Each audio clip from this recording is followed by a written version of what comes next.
Okay, well, welcome to the 2024 Annual General Meeting. We are doing actually two meetings, and in order to accommodate time zones. This one is to accommodate Asia, Australia, New Zealand time zones, India, that part of the world. And so we want to make these things accessible to as many people as possible. A little bit of admin.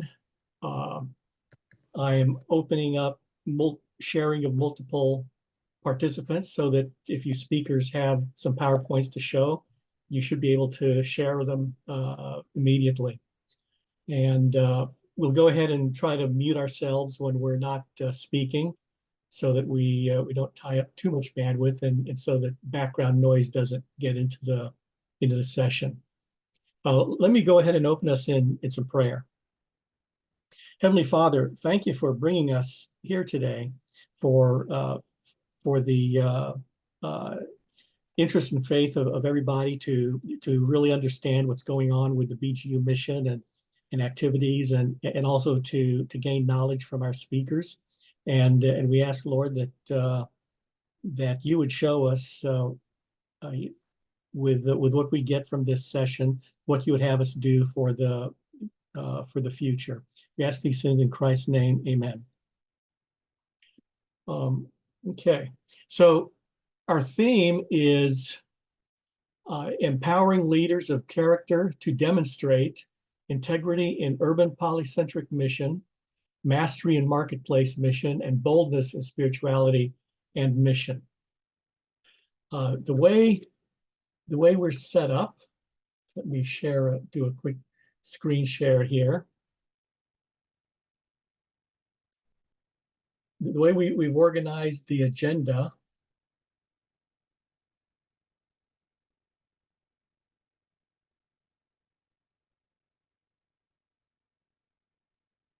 there we go.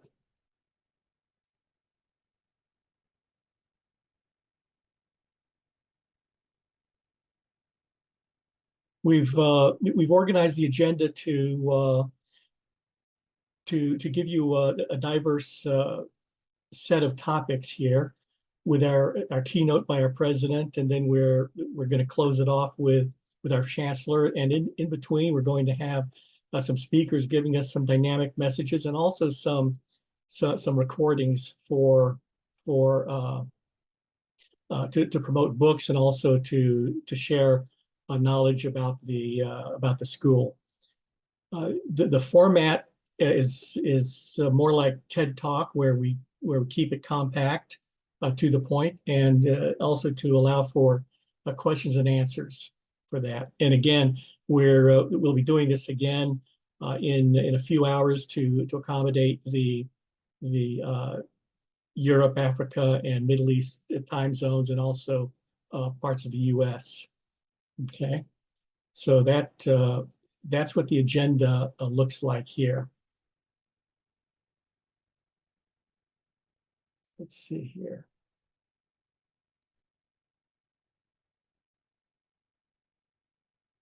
All right. What I want to do is, without further ado, I want to turn it over to our keynote speaker, Dr. Bryan McCabe, president of Bakke Graduate University, to set the tone for us and to give us some direction here, and then we'll get this agenda rolling. Thank you so much, Leroy, and much thanks to the alumni planning team for putting this together. I'm so thankful to have just a few minutes to share today.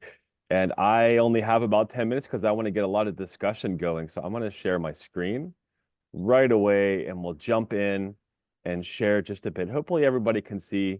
My main role at BGU as the president is the chief vision caster, make sure there's a lot of energy going in a really powerful direction. And I am so pleased that many of you have joined us today. I know we'll have this other opportunity tomorrow to be able to share the many good things that are happening at BGU. I'm going to share what's happening and tell some stories, and then offer some invitations to you as alumni for how you might be a part of this really exciting vision that we have at BGU. We'll start with urban polycentric mission, integrity there, mastery and marketplace mission. I won't spend a whole lot of time there because I think we have some other speakers that will be sharing more extensively about that. And then boldness and spirituality and mission. I want to first start off with describing urban polycentric mission. This is where God is on the move all around the world, especially with cities. BGU loves cities. We will always love cities. We will be the city people, the biggest cheerleaders for cities, because that's where people are moving. That's where humanity is. That's where the best ideas are generated, where our most significant challenges are located. We love our rural friends and our rural networks and our suburban people and our suburban networks. But we are going to continue to focus on cities. Just in this past year, we had an amazing city immersion in Honduras, the capital city of Tegucigalpa. I was privileged to be there for that. And when we're talking about polycentric mission, we're focused on things not being exported out of the United States or Europe to the rest of the world, but really the rest of the world sending ideas and leadership and books and all kinds of things back and forth between cultures in a shared mutual learning environment where mission is back and forth. And so in Honduras, we learned from local leaders there. Many people think of Honduras as a country that should not be visited because there's these perceptions of maybe there's danger there or other things. And yet this is probably my 6th or 7th time on a city immersion in Honduras, and I saw so many amazing things. I learned so much. We were dropped off in the middle of city center, and we learned from business owners and from museums and from different nonprofit leaders, business leaders, church leaders, all throughout the course of that week, thanks to our local hosts. And that really strengthened our global group that went there to learn. And there's so many other good things happening around this polycentric idea. Our SETI partnership is with a group of Spanish-speaking faculty who contextualize BGU's programs throughout countries in Latin America and the Spanish-speaking world. Our friends in BGU Korea, I know we have many people joining us from the Asian region. That partnership is expanding. We're about to have our first graduates with our first cohort, and we have another cohort moving through. And they are teaching and sharing things with our Korean faculty and exchanging ideas with our Korean students who are dispersed throughout the world. That's actually pushing us and encouraging us at BGU to continue to improve and be challenged with how we deliver our transformational leadership learnings. And then, of course, we have a big part of the BGU 4.0 vision that Brad, our chancellor, and myself have worked on and been implementing the past couple years, is this idea of regional ecosystems. We actually have some really great momentum happening in Ethiopia and in that region with Kenya next door, that part of the continent of Africa. We have had some gatherings there of alumni and leaders who are seeing what does BGU look like to build up a presence in that part of the world. We have another strong push happening in the Caribbean region with leaders there in Jamaica and Guyana and other parts of the Caribbean who are developing an ecosystem. We are learning so much from those leaders that are challenging us and pushing us at BGU. Maybe you have some wheels turning in your head as we go through here about how you might contribute to helping to strengthen BGU as an urban polycentric organization. Also in this past year, we have continued our very strong focus of theology of work. I get asked this all the time. Does BGU still teach theology of work? Are we still at the forefront? And the answer is yes, yes, yes, yes, yes. If you stop in on any BGU online class or city immersion, you're going to find business leaders in class next to government leaders, NGO leaders, church leaders, all learning from each other and challenging each other. We have a specific course called Theology of Work that Doten Reju, one of our key faculty members, has been carrying forward and teaching. The majority of our students either take the Theology of Work course or it's incorporated into their programs and different courses along the way. At the Phoenix City Immersion, we were able to spend time with one of our site visits with Howard Morrison, who is a business leader in Phoenix and many areas beyond. And as we went and visited, he's actually built up an entire community. He and his family, as a business, have built up an entire neighborhood, almost a city that's built on Christian ethics and Christian business principles. So each city immersion that we incorporate those values. And also just excited to update you that we have our master advisors and coaches. Right now we have folks in our executive MBA program who are being trained on executive coaching to provide business and other forms of executive coaching and consultation with our EMBA students. And if that goes well, we're going to roll that out. It is going well. We're going to roll it out eventually across all of our programs at BGU. Just little chunks of the vision that we're seeing come to fruition, and that I'm so excited to share with you. The last one here, promise I'll be under 10 minutes or right at it, Leroy, but boldness and spirituality and mission. And just some highlights to share here with this one. You know, we have new certificates and courses that we're offering in missional spiritual formation. We had a gathering of our core staff and several faculty members last June, and I did a full SWOT analysis with them, got lots of feedback from them, and everybody said, we want to see us raise the spiritual temperature at BGU, which means that we are just continuing to strengthen our theological perspectives that are incorporated into each course. And we are offering regular prayer times to our staff and faculty, regular opportunities to grow spiritually in our relationship with the Lord as a part of being a part of the BGU family. And you're going to see even more opportunities. We have a director of spiritual formation, Nita Katiga, who is really working on many great ideas to help strengthen us spiritually and to be bold at BGU. And you'll see this boldness played out in other courses that we've developed and are currently offering, such as our leadership in the arts courses. You know, we're really equipping not just artists, but anyone who is a follower of Jesus, who's interested in being a creative and using their creative expressions to advance the kingdom of God, can get world-class equipping in those courses and in certificates that we're developing. And then also, wherever you find BGU leaders, you're going to find people serving in hard places, really working to address peace and conflict mediation.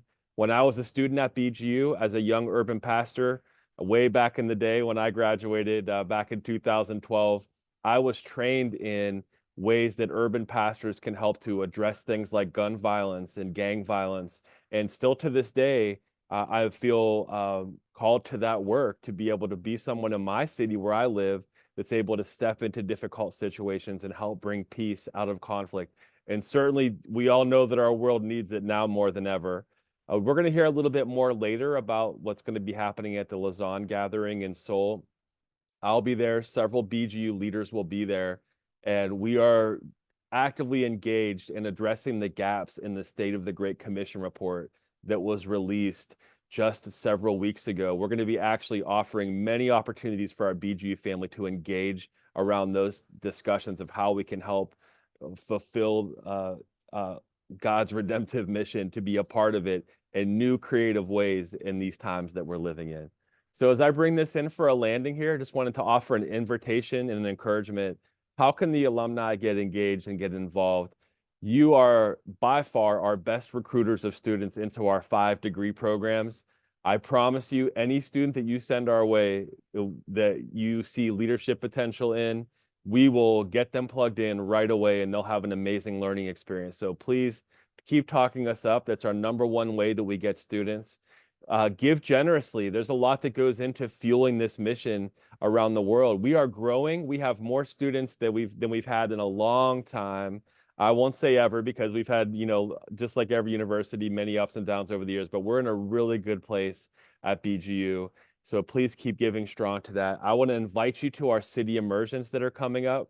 We have one coming up in the Dallas, Texas area, so you can come and hang out, even without taking the course for tuition. You can come as an educational experience. It's October 18th through 27th. We would love to have you there for that. Equip with certificates. This is a big part of our vision. These are non-formal versions of training leaders that are not paying tuition necessarily, but learning these key BGU principles and being equipped with certificates of professional development and also graduate level certificates. And then also an invitation from me to serve as a faculty member or master advisor at BGU. You can talk to anyone in our team if you're interested in helping out that way. I know most of our graduates are very busy, but we would love to have you involved. is a great way to give back to your university. So at that point, as promised, Dr. Her, we're coming in here right at 10 minutes. I want to open it up for discussion because that's really, you didn't come here to hear me talk for the next 20, 30 minutes. We wanted to set aside a few minutes here to get some discussion going. So I just teed up some questions based off of some of the things that I briefly touched on, and then I'll help to kind of guide us through the discussion time here. And then the alumni team will jump in when we're ready to transition to the next speaker. And to keep us on pace, Leroy, if you need to cut the discussion a few minutes short in order to keep us on time, since we had a little glitch at the start, feel free to certainly do that. So please, if you're inspired by these questions and you want to contribute, we want to hear from you. I have my notebook out right in front of me. I'm ready to take some notes and learn from you, our awesome alumni. Number one, what could regional ecosystems look like in your region? Another thing that you might want to talk about is what types of certificates would serve you best? How could BGU become even more urban and polycentric? How could BGU move even more toward mastery and marketplace mission? And then how could BGU be more bold in spirituality and mission? And this is just teeing up some discussion points. So you don't have to go in any particular order. Is there one of those questions that spurred something in you or something that I shared that you might have some more feedback about? I would love to hear it. So go ahead if that's you. We want to hear from you.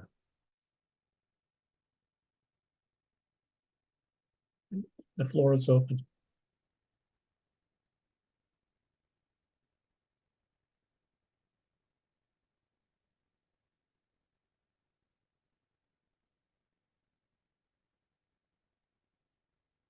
Got a quiet brunch. I don't know.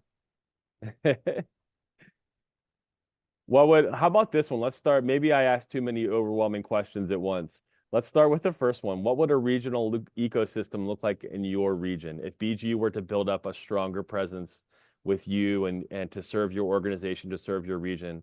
Let's dream a little bit together. What would that look like for you?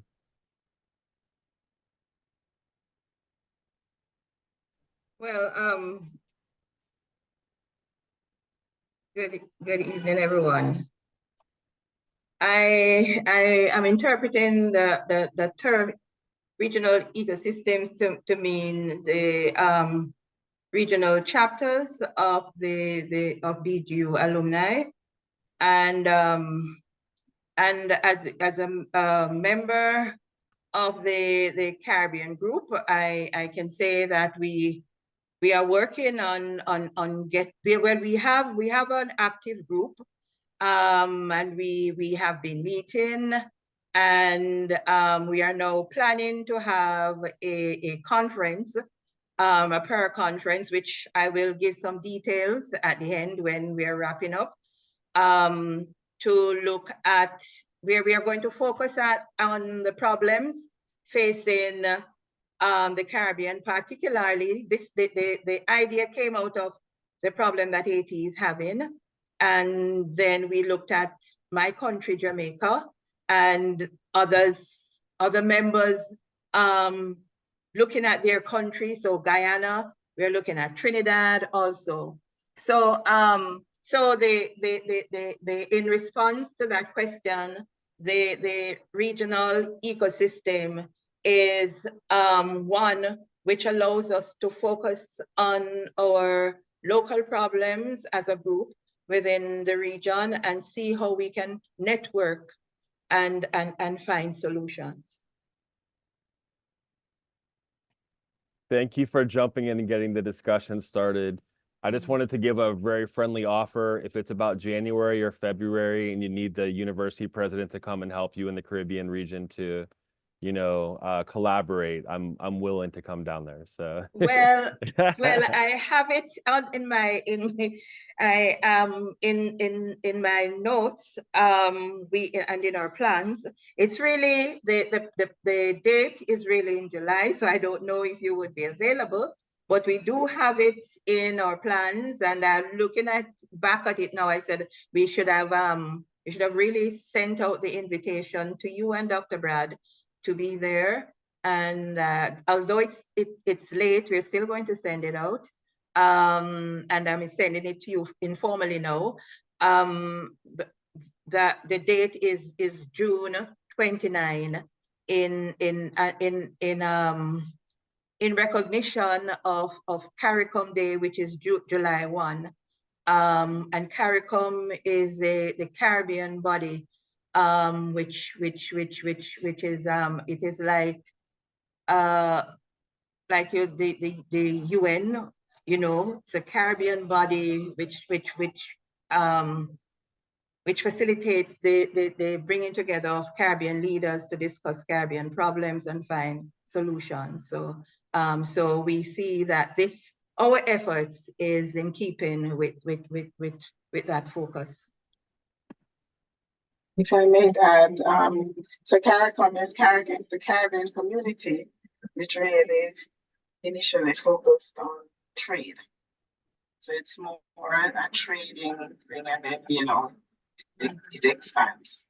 So it started with the English-speaking Caribbean, but I think it has expanded. Thanks. Wonderful. Thank you for that information. And how about, I know we have some friends here from the continent of Asia, because that's also, and Asia is a very diverse, not homogeneous continent with at least 7 different geographical regions, from what I hear from our graduates and friends. But what might this look like? I don't know if anybody from that region wants to jump in. What might a regional ecosystem look like in your specific part of Asia?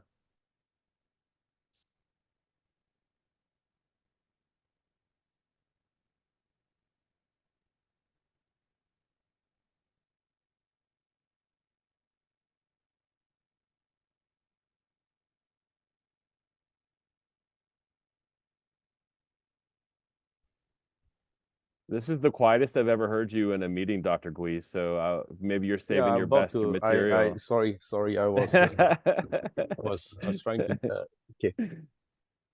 Well, I think we started off here with a I think our group is a bit different. Yeah, particularly, I'll just mention Singapore itself. I think where I was concerned in Singapore itself, and I'm always been, so I wouldn't say it's really an ecosystem. I was very focused on recruiting people who could pay their full fees, full stop. Right. So my focus was to recruit students who could pay, who could find relevance in what we are doing, but could also pay the full fare. I think this is very important, because the fees actually say a lot about the quality of the institution. And that's because I learned from our friends at the NUS and the NTU and all the Singapore institutions. And so when I started the group here, I went out to recruit people who could pay the full fare and told them that there is no subsidy. And so anybody who comes to me for subsidy, and I said, don't look out for me. So I wasn't really interested when I started this in terms, and today I've got about 7 people on board. And 7 professionals, which are very different in terms of orientation, I think, from most of the groups. In the sense that the 7 or so people I've got are all people who are professional people. And that was when I originally started off, I thought should be actually the persona of the BGU group of people. And this was my learning journey, actually. And most of the people that I've recruited in this particular group are people who are lay people, but very active in their church, in their church context. And so for many of them, they found, therefore, in their own perspective, the relevance of the BGU program. And I think Brad and yourself would know that there was a stage where we thought about that if we could have then at one time or other, in some time in the future, a local faculty around in Asia that could actually offer the program in the Asian time zone.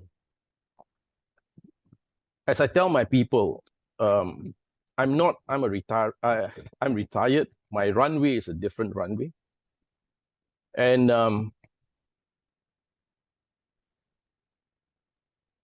we actually are here as individuals. And in whatever way we could contribute in making BGU a global institution, I think that's where our mission is. So you will find that our backgrounds, our persona is very different. Most of us is very different.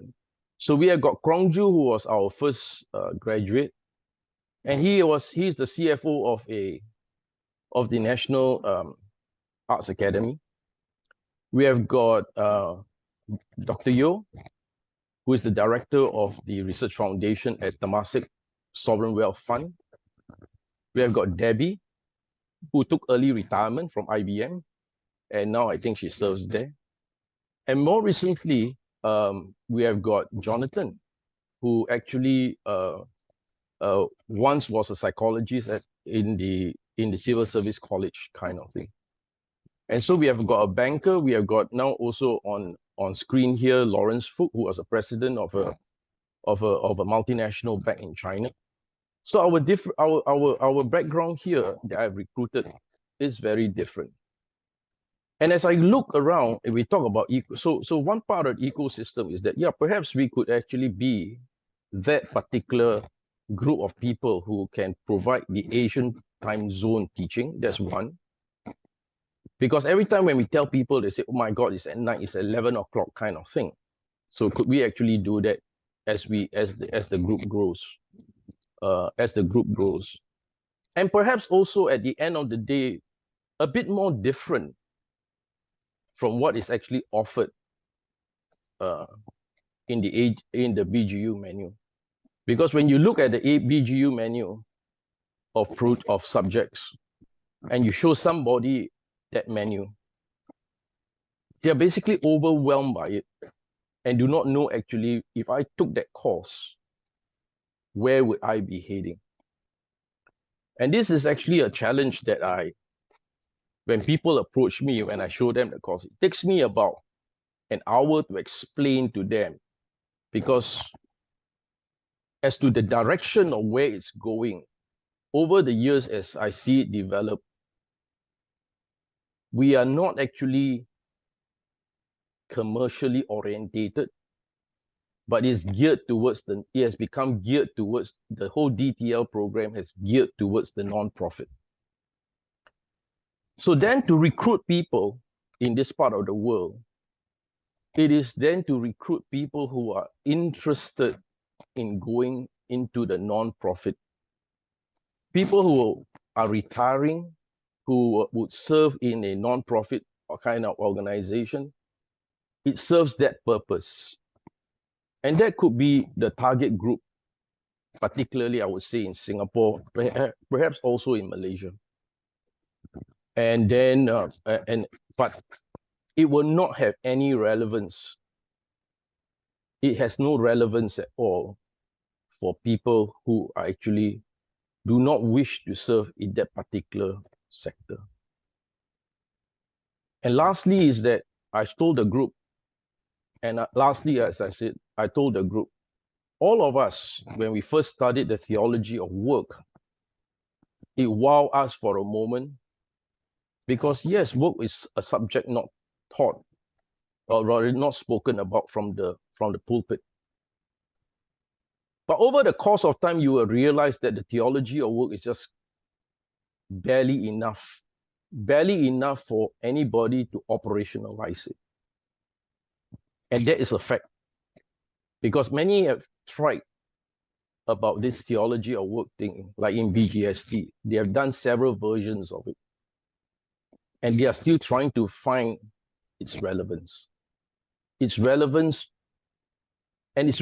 will vary from people to people, because we all come from different church backgrounds. So sometimes when we assume this to be Christian, we assume it's a very big assumption.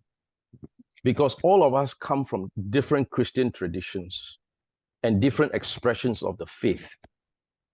And so over the course of time, our appreciation of this would vary, and it's very varied. Right? So I think this is my perspective, having journeyed with this for, I think, over a decade. I've come to the conclusion at this point. Thank you, Dr. Gui. I knew you were going to have some thoughtful responses there, and we'll have a chance to continue to build on momentum and adjust course as needed when we have our Singapore immersion next year, Lord willing, and we'll keep recalibrating. So that I've definitely, like I said, I'm taking notes here, and I appreciate the feedback. Leroy, I'm going to turn it back over to you so you can keep us moving through the agenda here. Good, thank you, and thank you, Dr. McCabe, for that information. That was a great overview of the different activities and how it all aligns with the theme. I will now turn it over to Dr. Susan Spousta.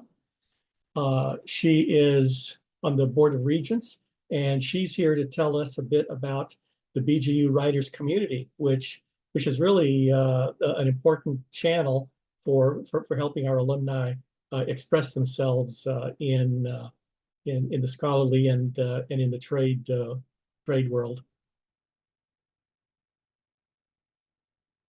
Get unmuted here. Thank you, Leroy. And I do have to say, if you volunteer with BGU long enough, they give you an honorary doctorate. Leroy, I'm not a doctor. I have a master's from BGU. So just to make that slight correction there, I wouldn't want to take credit for something I haven't earned yet. But it has been such a joy. My experience at BGU was incredibly life-changing. And one of the privileges I've had since graduation is to not only write a book, and that was really due to having been a student at BGU, but to also facilitate a writers community for the university. And so we've been going for quite a few years, and it's been just like the alumni gatherings are such an opportunity to build relationship with one another. Wonderful to be with everyone from on the other side of the world.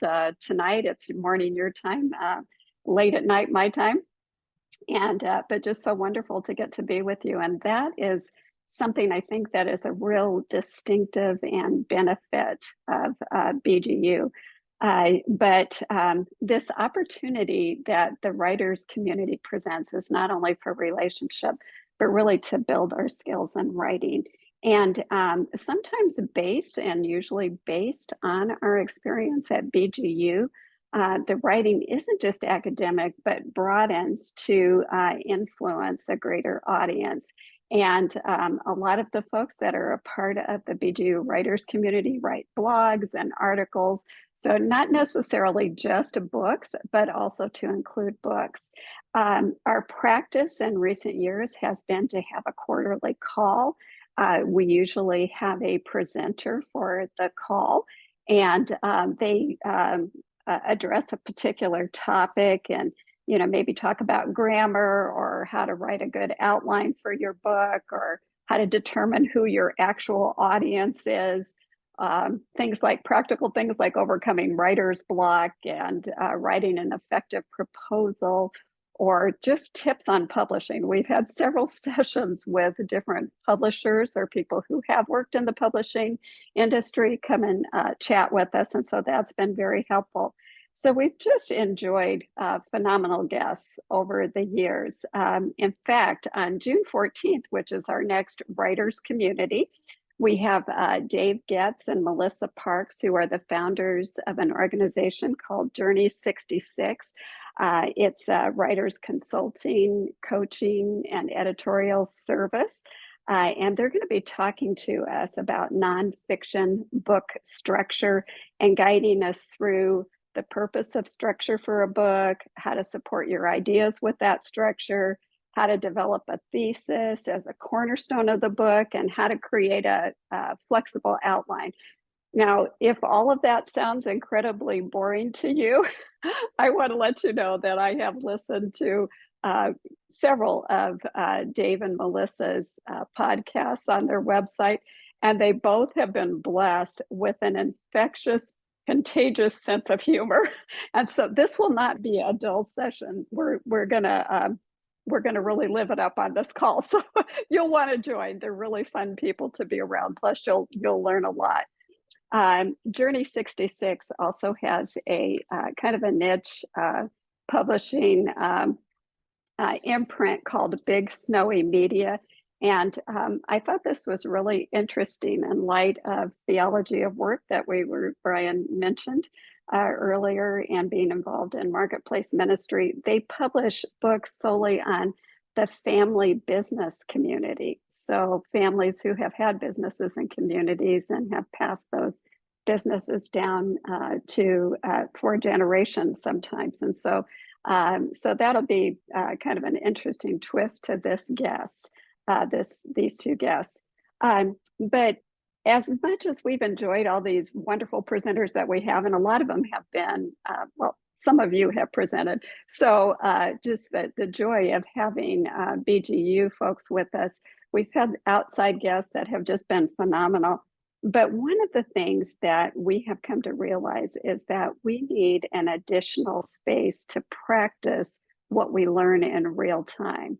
So beginning on August 9th, we're going to change up our schedule from the 6 calls a year instead of the quarterly system that we've had in place. And the idea is to provide a time for participants to share their ideas and their tips about writing to enhance interactivity and skill development, and then to bring greater empowerment to the writers that join together on this call. So we're going to accomplish all that, or attempt to accomplish that, by having 3 presentation calls followed by a virtual cafe call about 2 months later, so that every other month rhythm will be in place. And so we'll have a presenter, and then 2 months later, we'll do the virtual cafe and allow participants to have a little bit more time to actually work on something. And that will be in direct relationship to the previous call. So whoever we've had as a presenter, whatever we have learned from that, we'll take a piece or pieces and then have people talk about it on the cafe call. And so it should be rather interesting. Some direction will be given. We'll lend some direction to this, but for the most part, it's going to be unscripted, participatory, and practical.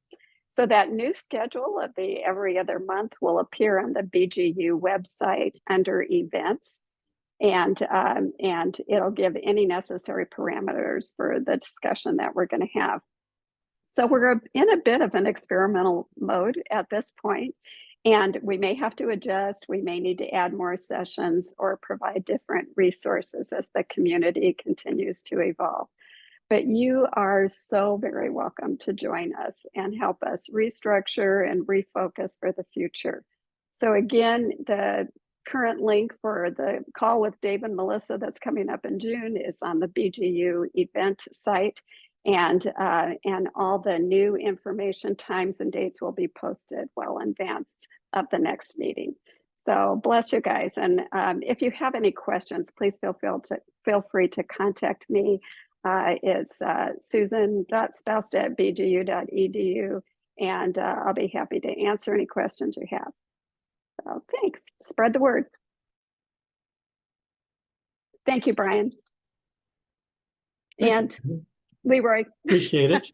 And thank you for that information. Did anybody have a quick question on the writers community before we move on? But now the one thing that you need to do, or that we need to do as we're doing those, is at some point we need to start telling other people about it, and telling people about what we're going to do. So one way to do it is to take advantage of BGU's communication resources in order to get the word out. And Dr. Christina Ola was kind enough to come on to give us an overview of BGU's communication resources and how we can take advantage of them so that we can push forward.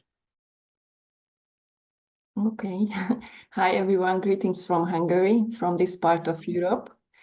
And I have 10 minutes to talk about the communication and the possibilities to reach out through our digital platforms. And I just wanted to share my screen and reflect on some of that was told. For instance, the writers community events. Do you see my screen now? Yes. Okay. So Susan just shared that the upcoming summer writers community will take place on June 14th. So please go to the website and you could find all recent events under the events tab.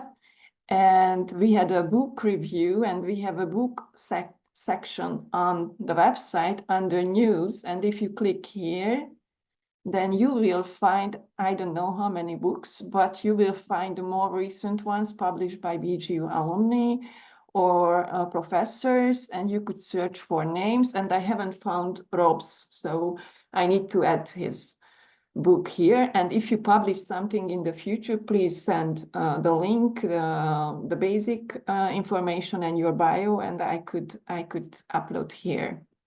So these are I wanted to share. And now I stop sharing and I share a presentation, a couple of slides. Okay.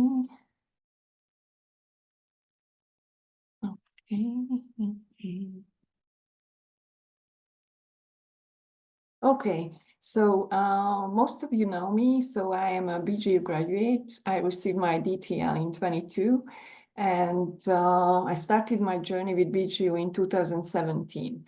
My background is from the marketplace, so I've been in different marketing roles, and people aim to expect too much from marketing. So most people think that the marketing could do the miracle, and I always thought that alone would not go. So I would need people to be involved in any activities that is called marketing, and that's your turn. So I will just present what platforms we have, what content we have, and how we could use it, or how you could use it for promotion, to get out the good news, to build a network of people, or build the next generation of leaders. So just basic data, I would not go through each of those. How many visitors we have? Most of the visitors of the website are new ones. That's a good one. And surprisingly, social platforms bring only 3% of our traffic. And most of the people do the research. So they just type in something in Google and they will find something on BGU's website. So it is essential to use keywords. So keywords like transformational leadership, doctorate, doctor of ministry, executive MBA. So, and we need to update the website on a regular basis. So we could add content, as I shared, under the events page, under the books page, or under the news section. So if you have something you want to share, a recent speech, a recent event, a recent networking event, or meetup with alumni, please share those. And we could add it to the news section. And usually we share articles that are 500 or maximum 1,000 words long.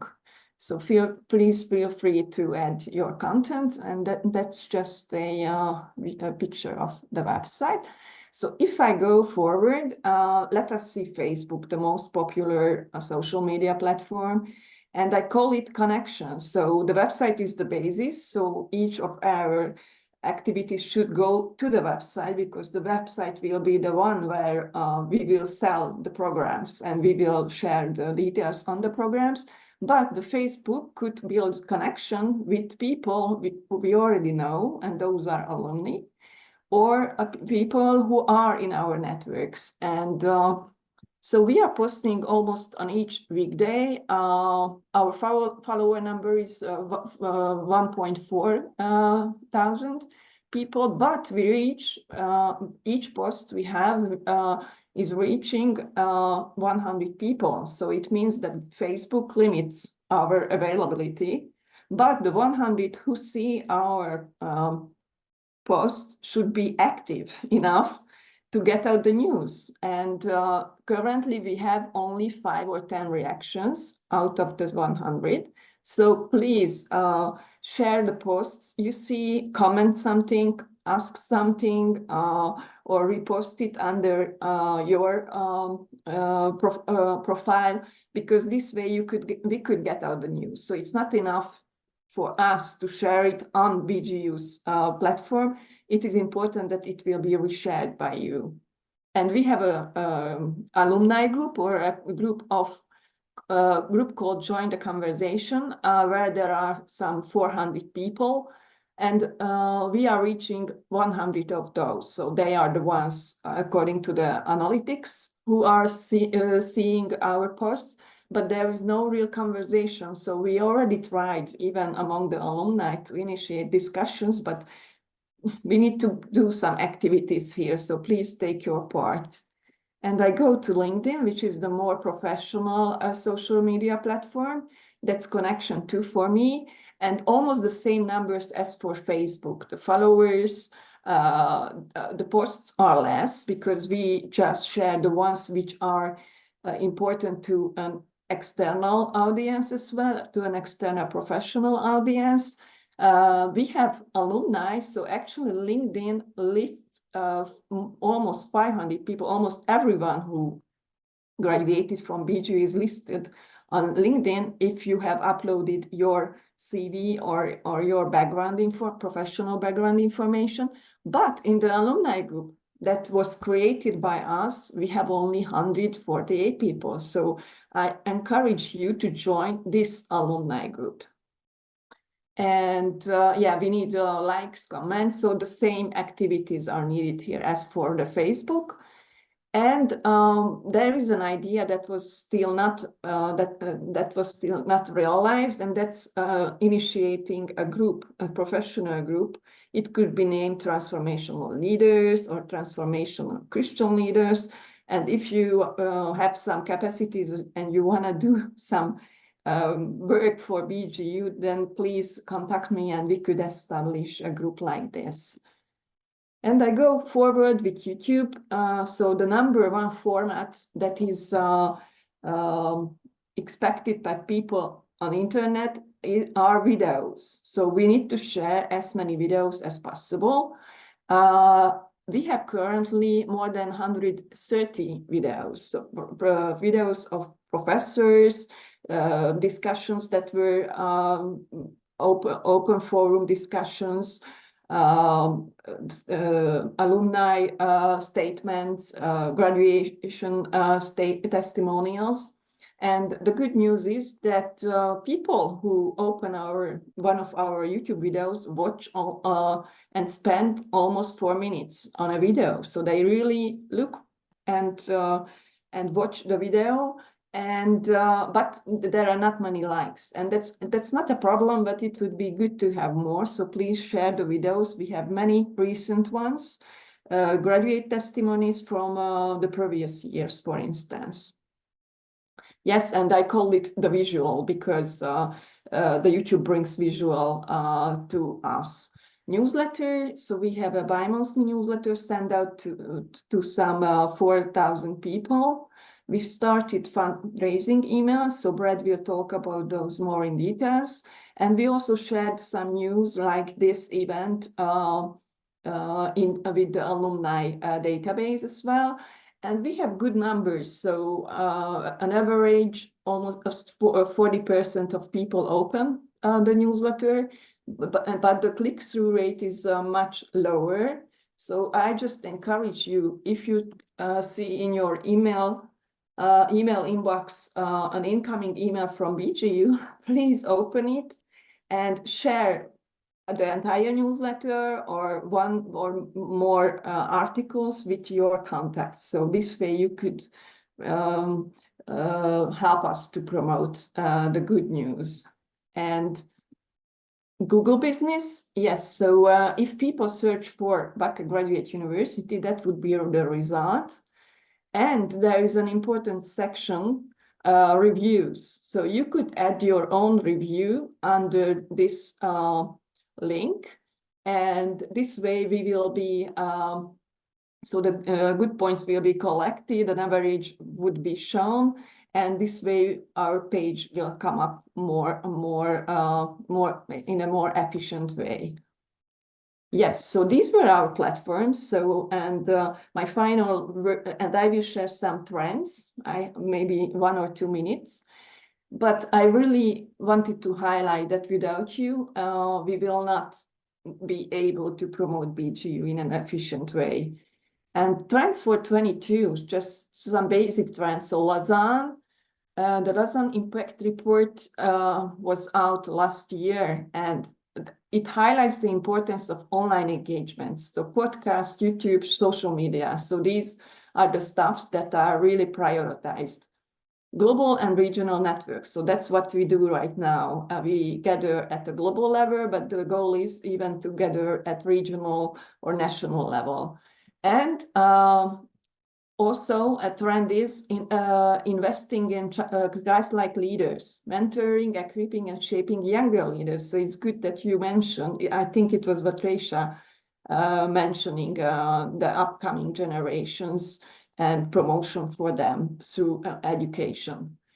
Digital media trends, so the video first content strategy, so actually videos and not static photographs, not written content is prioritized by the internet. And even the videos, so we usually use 3 or 4 minute long testimonial videos or professorial videos, but the shorter the better. So there are the extra short videos of 15 or 30 seconds. So we also try to put together such short messages, but it's not so easy to be efficient with such a couple of seconds. It should be entertainment and not only informative. So that video, it means that you need to surprise the audience, you need to be humorous, or so that should be an option. And the content should be generated not only by the organization, by us, but even by the audience. So the audience could contribute and could be a creator, his or herself. So you could create your own content. You could use hashtags, Bakke Graduate University Transformational Leadership, and this way it will be listed under our names. And AI, that's a very trendy word now, and AI could help us to choose the best time and the best platform where to post and when. And maybe I just leave it here because we don't have much time. So higher education trends, the focus should be on skills. And it is also called skills-based economy. And what skills are needed? So there is a list that communication, collaboration, leadership, and technical skills are needed. And there is a report on education that the most valued skills graduate will use after graduating are teamwork, or being efficient in teamwork, critical thinking, and analyzing data. So we could contribute to this. And maybe I stop here. Yes, so I'm waiting for your questions, but you could even write me an email, and please bring up any ideas you may have or any updates you are experiencing in your country, in your ministry, book, publication, anything that could come up and that could interest the bigger network of BGU. Thank you.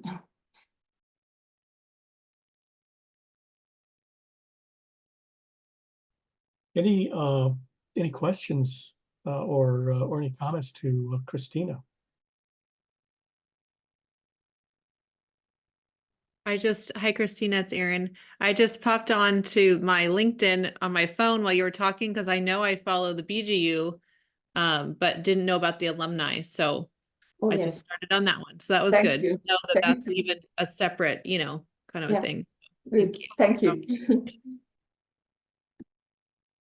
Yeah, both pages are really great, especially with Christina managing all of that. She gets a lot of timely information that we need out there, which we appreciate that. Thank you. Any questions for her? And in the alumni groups, you could post without any limits. So you could add your own posts, updates, both on Facebook and LinkedIn in the alumni group. So just please share your updates there. Yeah. I would say go into the featured items in the Facebook group and take a look at the administrative instructions, because there are some things you'll want to be aware of about content, the requirements and all. I just want to make a quick comment also, because I had some people reach out to me with questions, but Christina helps us out, our whole team, with marketing materials, with creating content, and a lot of it which she just shared with social media. But also, if any of you are going to be at an event, or maybe you're speaking somewhere, well, we have a lot of influential leaders in our BGU alumni network. So Christina has some flyers that she can often get out into your hands if you want to print some out or just have digital copies. It's really, not to speak for you, Christina, but I know she has a lot of our information on different programs, and we'd be happy, and myself included, I hop into a Zoom with you. And if you have an event coming up that you want to get some help get the word out about BGU, Christina and I and Brad and others would be happy to help create some of that content for you. And Dr. Marcel Hudson is going to share some information from books that he's written, where we try to promote works from our graduates.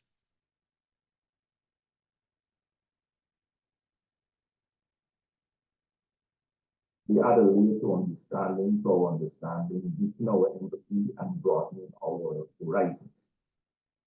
I cherish the privilege of inspiring and adding to a body of knowledge, which has resulted in my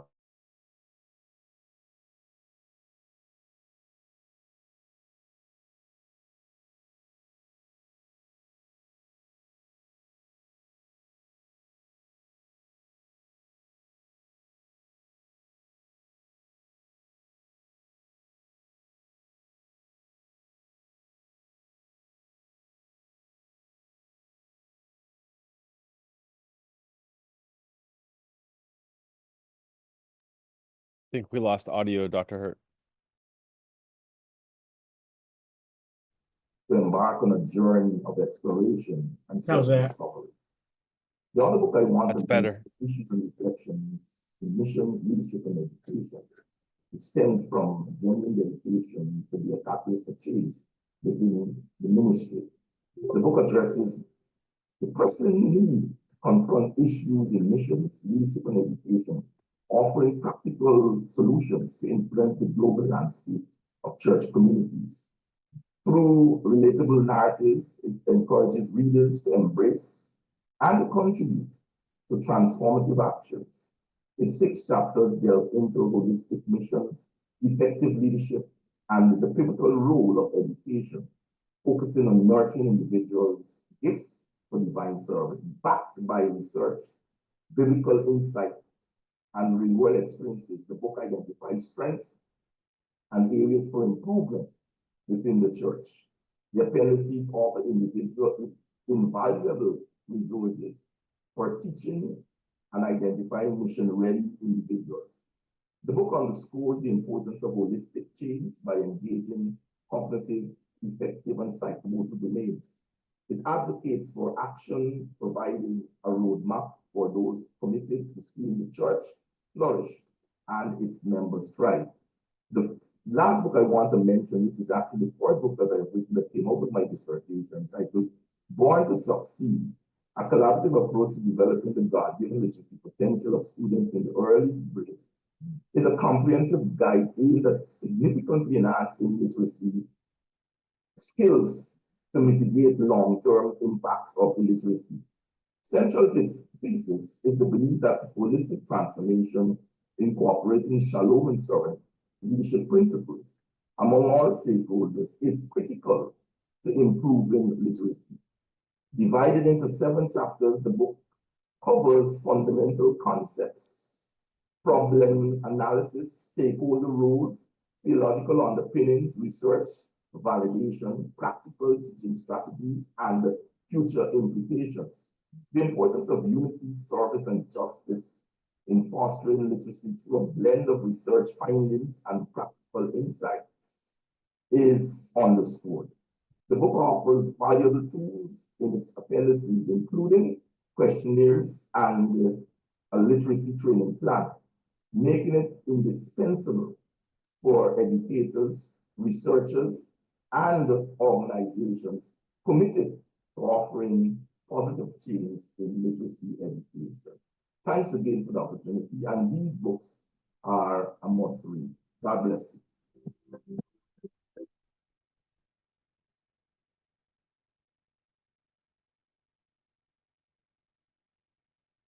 All right.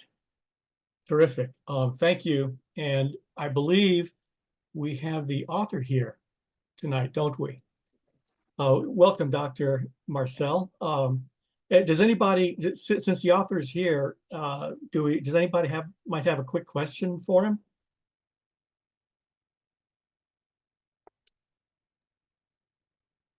I couldn't hear him very clearly.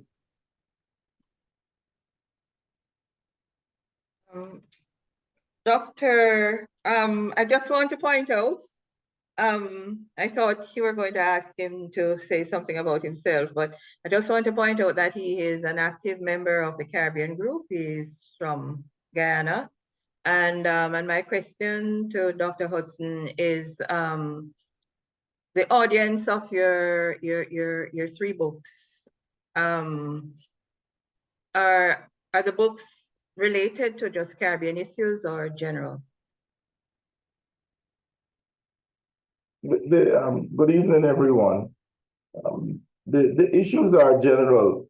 There are some specifics, like in our context, the issue of literacy, where we've had situations where lots of children were not matriculating, that is moving on to higher levels of studies because of the issue of illiteracy, if I could say that. And so that particular one targeted teachers and education stakeholders in education.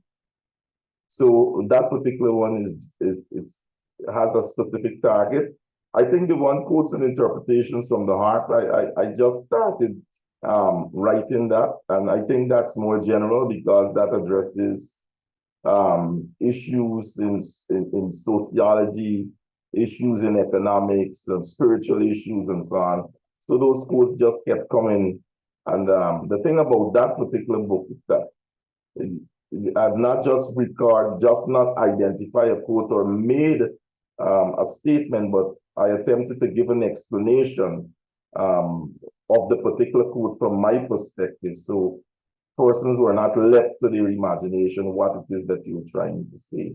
But I think the big one is it's the issues and reflections in missions, education, and leadership. And that book has, the name has like two parts. You know, we write those books. Moving beyond thought and thought to action. Because where I'm from, lots of times there's, you know, we have a lot of conversation and missions and so on, but nobody's really making the kind of movement that will impact the transformation that we seek. And so that particular book again tries to pull ideas together as to how we could move forward with the whole idea of Missio Dei.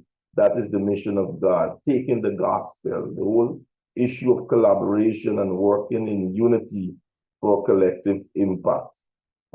So that is my take on that. But I don't know, Dr. Hurt, if you could just permit me to back up a little on what on the questions that Dr. Bryan had posted. I am interested in one. I thought he would have allowed some more discussion, but I think that one person took up considerable time on that issue.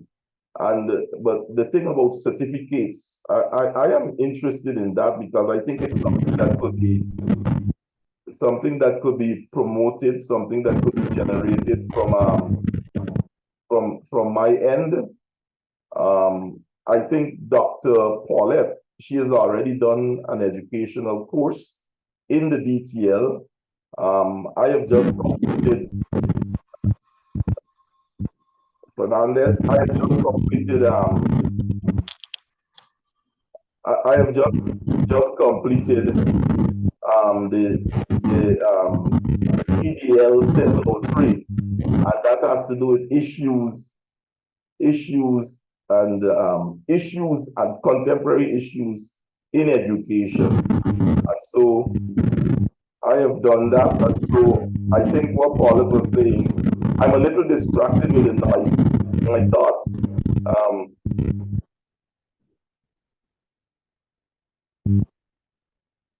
Yes. So Dr. Jordan has completed teaching one of the courses. I think when we met, I think it was Dr. Belletti and myself and Dr. Jordan. What we tried to do is to pull 3 courses together that she said that we could probably result in the implementation of a certificate program. I believe something of that nature could very well find attraction in Guyana, maybe in the Caribbean, knowing that you could get a certificate in education with those 3 courses. So far, we have completed 2. I think Dr. Belletti had to do another one. And so, Dr. Bryan, that might be something that we might want to look at. It would be a nice thing. I think students might buy into the fact that they could walk away from BGU with a certificate in education. And I think something like that could sell and may very well take traction, particularly for the Caribbean. Dr. Hudson, are you referring to certificate in post-grad certificate in educational leadership? I think it's something like that. I'm not sure what Paulette had in mind, but she said if we had 3 courses at least. I think that would be good too. Yeah, it would be a certificate, yes, in education, because people in the Caribbean, they're attracted to education courses. Yeah. I think the idea is how we sell it. I think that can make the difference, how we actually sell an education course from BGU. But I think the director of the DTL director, I think because she has been the chief proponent in this matter, and so she might be able to speak more on that. But I think it's something that will work well for all people in this hemisphere. Thank you for the suggestion. I definitely am taking note of that, Dr. Hudson, and we'll follow up with Kathy Pierberg, our certificates director. Put her email in the chat if anyone's interested in setting up a time with her to do some brainstorming about creating certificates. She's really helpful. I'm willing to help out as well. So, Dr. Hudson, I just had one question for you before we move on. You must have had an amazing dissertation supervisor to lead to all this success in your life. So no, I'm just kidding. It was great working with you. Go ahead, Dr. Hurd. I'll turn it back over to you. Terrific. Well, thank you very much for this the overview and discussion on your books. I do have a Bible quiz for everyone, and that is, who was the shortest man in the Bible? Who was the shortest man in the Bible? And there is a verse that tells us that. I am tempted to say Zacchaeus. This one is even shorter than Zacchaeus. Okay. All right. The answer, Job 2, verse 11. One of Job's friends was Bildad the Shuhite. That's bad. These are definite groaners, Leroy. Well, I'm pleased to introduce Dr. Jeremy Gui, a professor of business with BGU, among other things. And we are, he kindly agreed to give us a presentation on marketplace mission, and and his thoughts on the items in the theme of our conference. So without further ado, I will turn it over to Dr. Jeremy. Yeah, thank you, Leroy. Thank you. You know, like, you know, when you work with BGU, there's nothing but surprises. Like, there's nothing but surprises. So I think the first surprise I got was that I thought that I could choose any topic I'd like to speak. And then all of a sudden I saw Nita's email and I said, oh, it is this topic that I'm to speak. And then I saw a flyer that says that, you know, like you, Susan, you're not a doctor, but all of a sudden I'm being called a professor. So just BGU has got a lot of surprises. So anyway, thank you for the invitation, and it's my pleasure to share on this. It's something close to my heart because it is something close to my heart because not because of BGU itself, but because the whole reason I did this, I joined BGU, was I dropped my DBA program because I found a group of people talking about a spirituality of work. And they were actually Buddhists talking about the spirituality of work. And that attracted me to find out what do Christians talk about when they talk about work. So this led me actually to discover BGU many years ago. So since 2012, I returned from Hong Kong. I'm now retired. I retired since 2016. And when I returned from Hong Kong, I joined St. Andrew's Cathedral. And for those of you who have been in Singapore, we are right in the center of the city. If you want to say it's the perfect church for any kind of city mission. We have been there on the ground since the year 1856. It was designated to us by the founder of Singapore as part of the British British founding back in 1823. So we are Anglicans. Now I'm Anglican. I went through a whole series. So I've been a Catholic, I've been a Methodist, I've been a Pentecostal for a while. I worship. Now I'm back in the Anglican Church. And what impresses me in the Anglican Church is actually the entire ethos, the expression of worship. Is that when we come to worship, this is the call to worship. We have come together as a family of God in our Father presence to offer him praise, thanksgiving, hear, receive his holy word, bring before him the needs of the world, ask for his forgiveness, seek his grace through his Son, Jesus Christ, that we may ourselves offer him the service. We have the lectern where we read the word, the eagle, we have the pulpit, and at the end of it, the blessing is go in peace to love and serve the Lord. And as you walk out of the church, you will see the stained glass of the four gospel. And that's why I named my group in Singapore, Living the 46. Because it inspired me that when we live, we have to actually learn to live what is written in the gospel. And when you think about it, our whole life is about an experience about knowing God. And so it's a whole set of life. Every aspect of life that we have to surrender to God. We know God through all the aspects of life. And work is just one aspect of it. Though it is a very significant, it plays a significant part of our lives, we still have the other side of life that we have to deal with.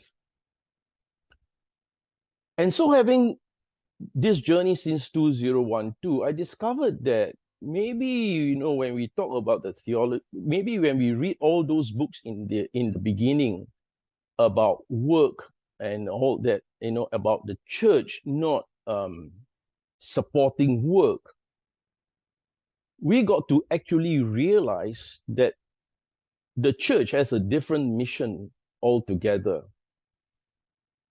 And so when we often beat the drum about market ministry, about the secular sacred divide, I often wonder, I often wonder, what is this all about? Right? Is this really happening? And then when you read David Miller's book, you discover that there is actually a lot of, or you read read most of this book, there's a lot of so-called pent-up frustration with the church, and they call it the secular sacred divide. And at one stage, I was trying to understand this, and I came to the conclusion that it depends on which church you actually come from. And the pulpit ministry is a very important ministry that drives, that influences your Christian life and your Christian living. And if the pulpit ministry is a strong ministry, I shared with my vicar and I shared with my bishop that there isn't this thing called the secular sacred divide. I have actually been exposed to this sort of marketplace ministry as far back as the 1980s, when I've got folks running around the bank trying to promote the Full Gospel Businessman Fellowship. And today it has just evolved, it continued to evolve and move perhaps into the sphere, I would just make that generalization, into what we call prosperity gospel. And most of it is, and I think not long ago, Brett sent around an article from Christianity Today that states that, most of the folks there are of a, they belong to a certain category of people. At the end of the day, when you look at all of this fellowship, it is a network of businessmen. And when you go visit them, you discover that there isn't really any doctrinal oversight into their fellowship. They come from various churches, but at the end of the day, it's a big networking community. Last year, I was involved with the Association of Banks in Singapore to set up the utility for sustainability data. We visited some Christian organizations, some Christian businesses, people who were actually part and parcel of such fellowships. But they didn't have a clue as to what we are talking about when we talk about responsible business, when we talk about the SDG goals. They were very concerned about the climate reporting that they had to do, the carbon footprint reporting that they had to do. And when it came to the other aspects, the S and the G aspects of reporting sustainability, one of them commented to me, "Hey, Jeremy, don't push this thing, This is asking us to wash our dirty linens in public." So when you look at the whole aspect of so-called marketplace ministry, it is just, if you ask me, it's just another evolution. And it seems to me that I don't think there's an end to it. Because prior to it, we have things like Christian ethics. And what happened to Christian ethics? In fact, all ethics is Christian ethics. I discovered that many years ago when Flinders University, a friend of mine who ran the program, the MBA program, asked me to teach business ethics. When he passed me the book, I discovered that, my God, I could teach the Bible from this. It makes more sense to teach Bible, the ethics out of the Bible than to teach so-called business ethics. So I'm very convinced that what we have in the scriptures is more than enough. It's more than enough because it actually teaches us what drives our decision, what drives our behavior when we work.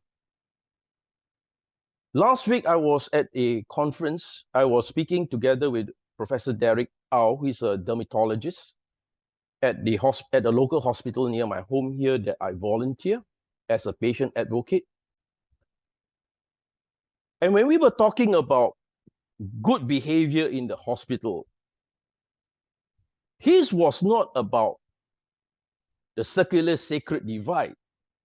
He was talking about how people behave well at home and they don't behave well at work. So there is another perspective of the dichotomy that we have in our mind, or the divide that we have in our mind about how we behave in different places. The fact is that we all know this gospel line that we are all the salt and the light, or the salt of the earth. But how then, if we look at our programs, if we think about hiring people, about people at work,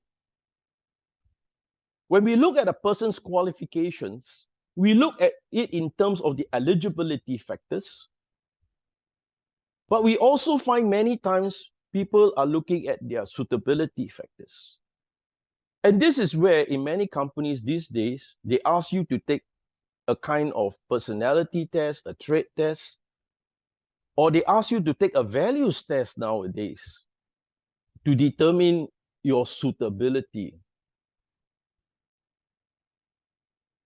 So sometimes when we ask ourselves as Christians, where do we actually fit in after all the training?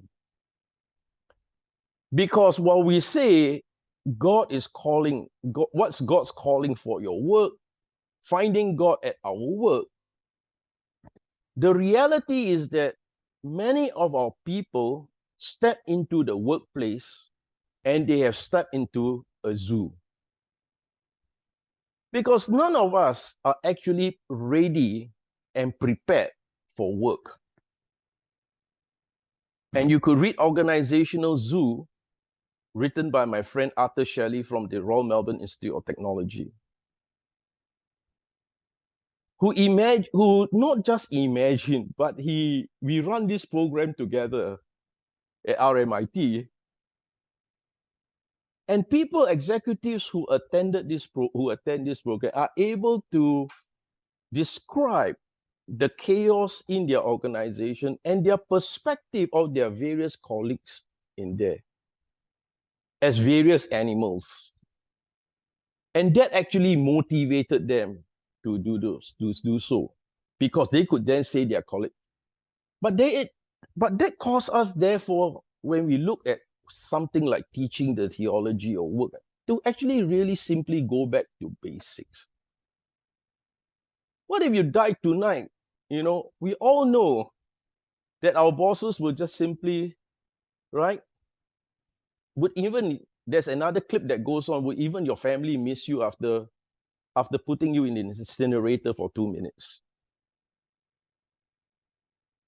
The fact is, really, does our work matter to God? Or do we actually are the people, or you matter to God?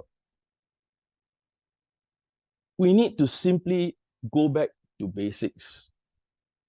And I'm convinced that there isn't this secular sacred divide, because the role of the church, whatever is said about it, is to make sure that we get our act right. Simply just talking about work is just an aspect of it. You are the salt and the light of the earth. Correct. The workplace is where we have our influence. But then when you look at what we can influence, the circle, like Stephen Covey's book, The Circle of Control, your circle of influence, back to how many friends does a person have, back to your relationship. The Dunbar numbers tell us, sociologically, that at the end of the day, maybe at our lifetime, we have 500 people that we can call friends. So while we talk about the whole concept of work, and work matters to God,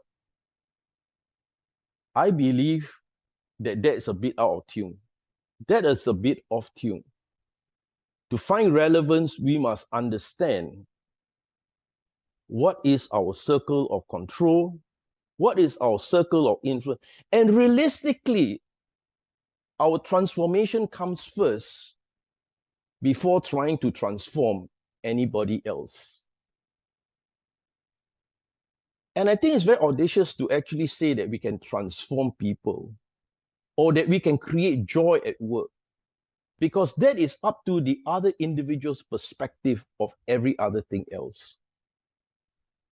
Just before the plane crash, just before the plane takes off, they tell you that should you have experienced breathing difficulties, when the air gets thin, you pull on your oxygen mask first. I think we should all take care of ourselves first and really search within ourselves. Like the Buddhists actually say, search within yourself first before we think about other transformation. Because if we search within ourselves and we transform ourselves, we would be salt to some people, but definitely not salt to all people. Thank you.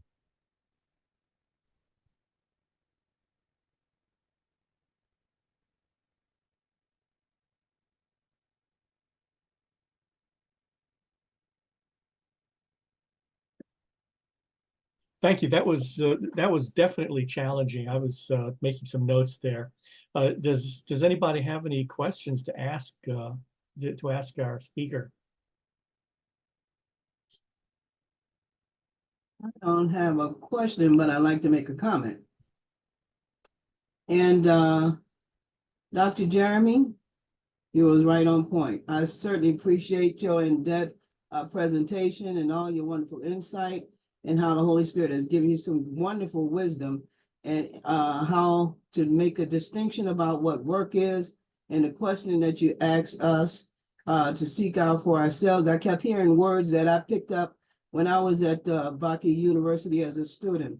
Transformation is very important that God's people will be that way before we go out there trying to help somebody else work, make that distinction. But it all boils down, what I think I heard you say, simply put, is that we are not to compartmentalize anything when we come to Christ.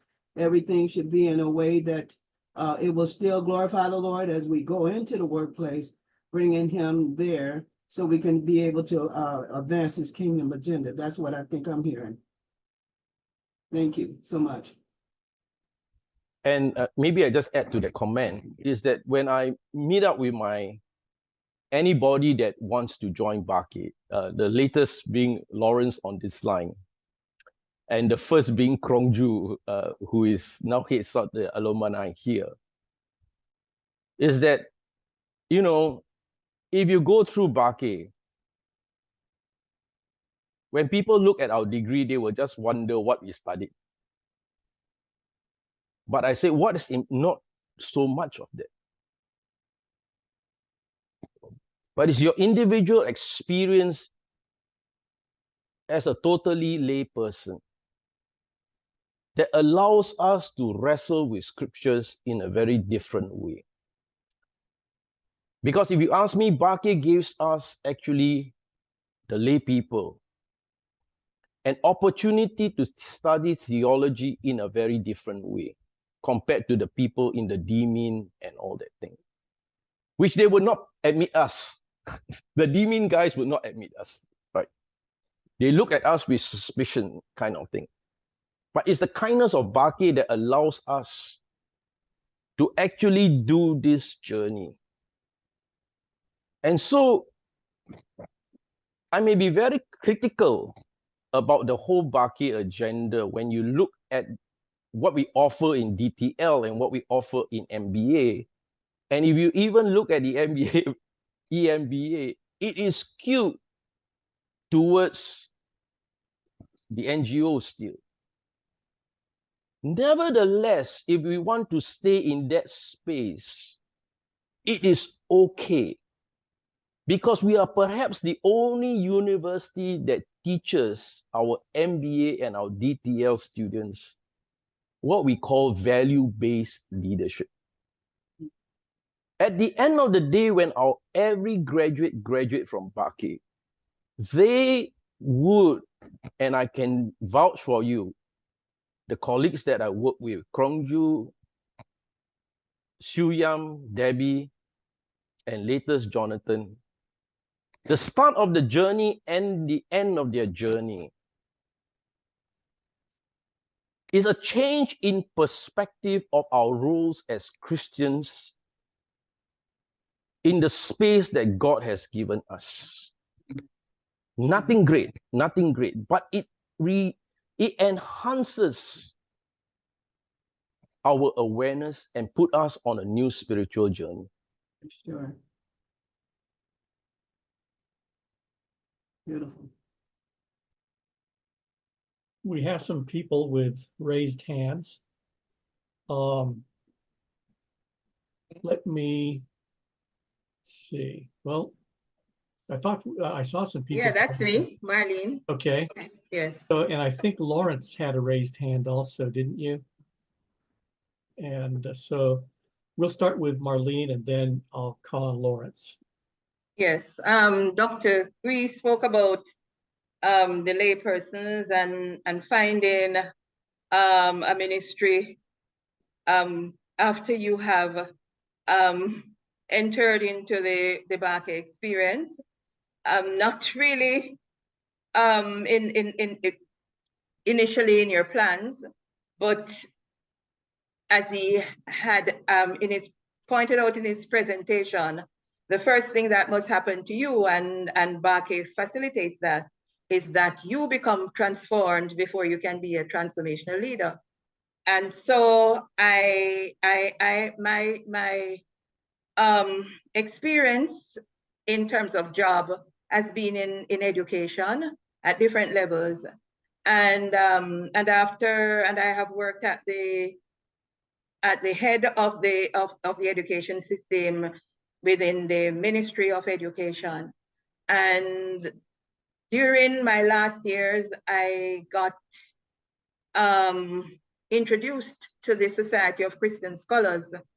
And at the time I was wondering, how am I going to use, this new knowledge and skill and experience that I've acquired through being a graduate of BGU. And it was when I landed in the Society of Christian Scholars, seeing how I can remain to be an academic and a Christian academic and have a ministry within the university context. And also then God opened another door where I am now a research supervisor at the University of the West Indies in its education leadership program. And through this, and through the experience, through my Bakke degree and the experience at the Society of Christian Scholars, I am now being able to minister to the needs of my students, the spiritual needs, whatever need they have. And this is also a theology of work, looking at work outside of just achieving the goals of an organization. You look at the people and how you can serve them. And it has been good. I'm now in the process of establishing a Caribbean chapter of the Society of Christian Scholars, trying to get persons, other Christian-minded or Christian academics at our university across the Caribbean who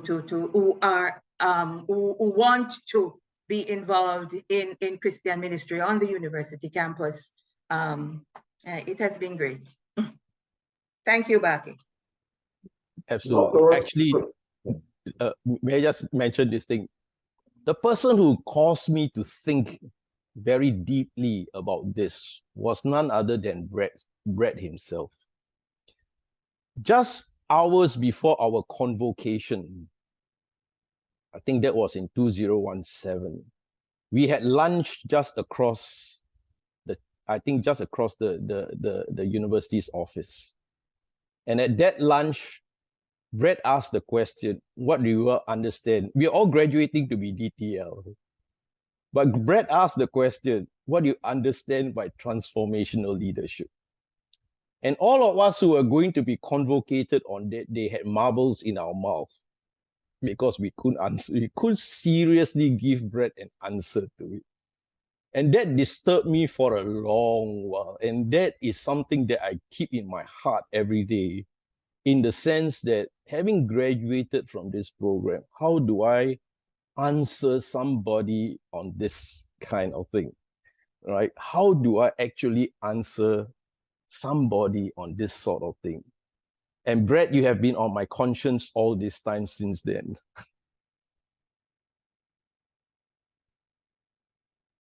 So I put a note in the chat room that I am encouraging you, challenging you to write a Joy at Work update, because the book is great, but it's outdated from an Asian perspective. And you are uniquely positioned to do that. And you can do whatever you want to with it. But you have a writing gift, a thinking gift, and we'd love to help you do that, because it's the world needs what you have to say. You know, Brett, I really do need a coach. For that, I do need a coach. That's where I'm stuck. We can help with that. We can help with that. I do need somebody to help me put everything together. Let's Somebody talk. to pay. Yeah. Okay. Sure. We have Susan, but we also have Richard Nongard, who's just coached 2 or 3 people in our school to write a book. He's fast, okay? But that's what Susan does. That's what Richard does. Carolyn Cochran just wrote her book, being coached by them. So we're here. We want to help you. But everybody needs a coach. The only person I know that can write a book without needing a coach is Bill Hendricks. You just put him in a room and lock him in there by himself. He can write a book. Nobody else is like that. So we all need coaches and help. So we're here. Before I move on, I think Lawrence, didn't you have your hand up?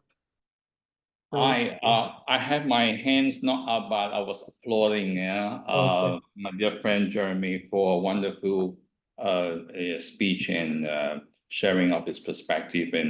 And thank you so much, Dr. Jeremy, for working with me. I'm a new bird, right, in this whole PhD doctorate program, but I do resonate a lot of his thoughts, because having worked in the marketplace, especially in China for 18 years, but how do we, I find a lot of Christians having a lot of problems tonight, balancing between their faith and work.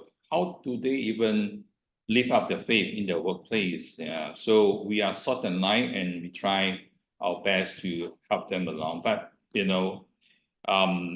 having introduced to this course basically has helped me a fair bit of thinking and thoughts. I could have joined other university, but what makes Bakke unique, right, is the ability or a chance to learn how to internalize our faith and how to work our faith into our work. And therefore, I amen to what my dear friend Jeremy has said. It's wonderful to be in that unique position. I do hope that Bakke can influence much more people in Asia, not just Singapore, Hong Kong, but there's a lot of people, especially in my adopted home in China, where many needs to be equipped.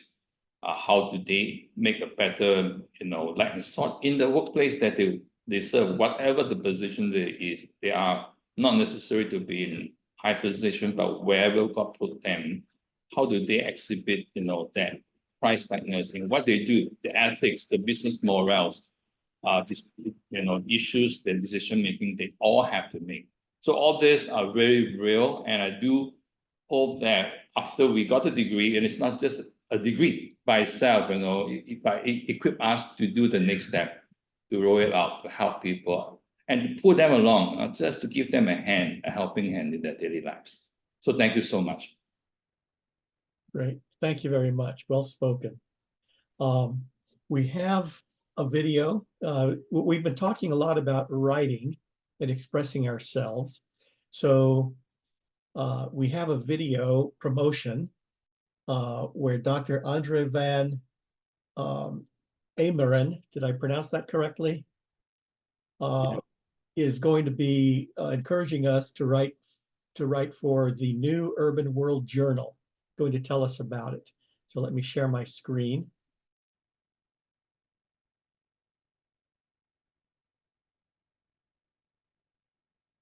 Okay. And from Melbourne, Australia. My name is Dr. Andre Van Emeren, and I co-edit the New Urban World Journal with Dr. Brian Jennings. And we'd like to invite you to connect with the journal. As you know, the world is urbanizing at a rapid rate, and I'm sure each of us hold concerns about the quality of urban life experienced by those around us.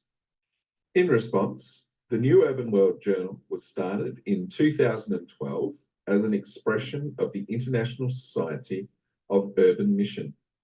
The journal is now a partnership between the Centre for Building Better Community, which I lead, and Bakke Graduate University. But its purpose remains the same: to provide a space for faith-informed reflection on urbanisation, its effects, and the creation of shalom. The journal is a platform for faith-informed scholars, practitioners, and leaders to share their thoughts, perspectives, stories, and experiences on this journey. We're particularly excited to receive contributions from people living and working in the majority world, where urban growth will be felt most acutely. Each edition will have a theme, approximately 4 academic articles, 4 practitioner reflections, and a variety of reviews on books, music, art, things that help us engage and think about the urban environment. Editions come out twice a year and are available for free download from the website. We encourage you to invite your networks to download their copy. Now, as BGU alumni, you're invited to contribute to the journal. Please see this as an opportunity to continue with your academic writing and your practitioner reflections, and continuing to learn together about the best ways to partner with God in the creation of urban shalom. We look forward to hearing from you.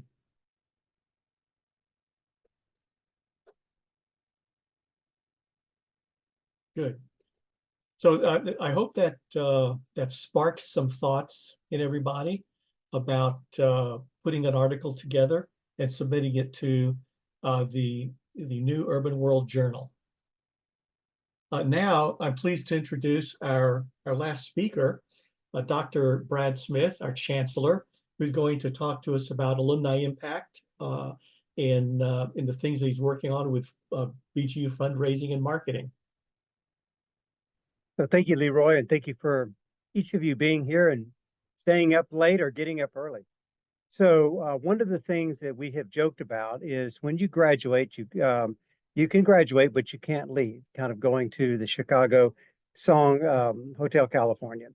And our commitment to you and to each other is to continue your education long after you have your doctorate or your master's program.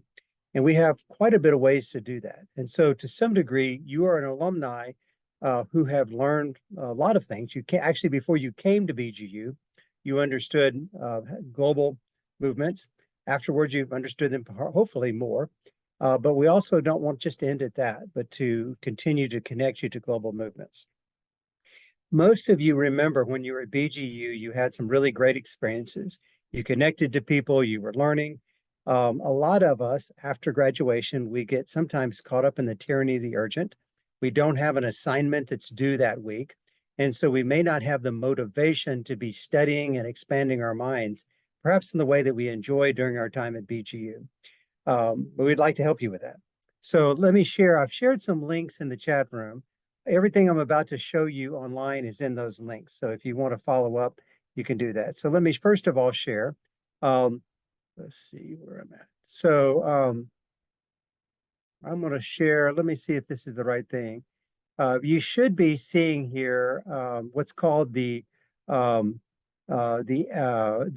Evangelical Alliance Engagement Department. Is that what you're seeing, Leroy? Is that right? Okay.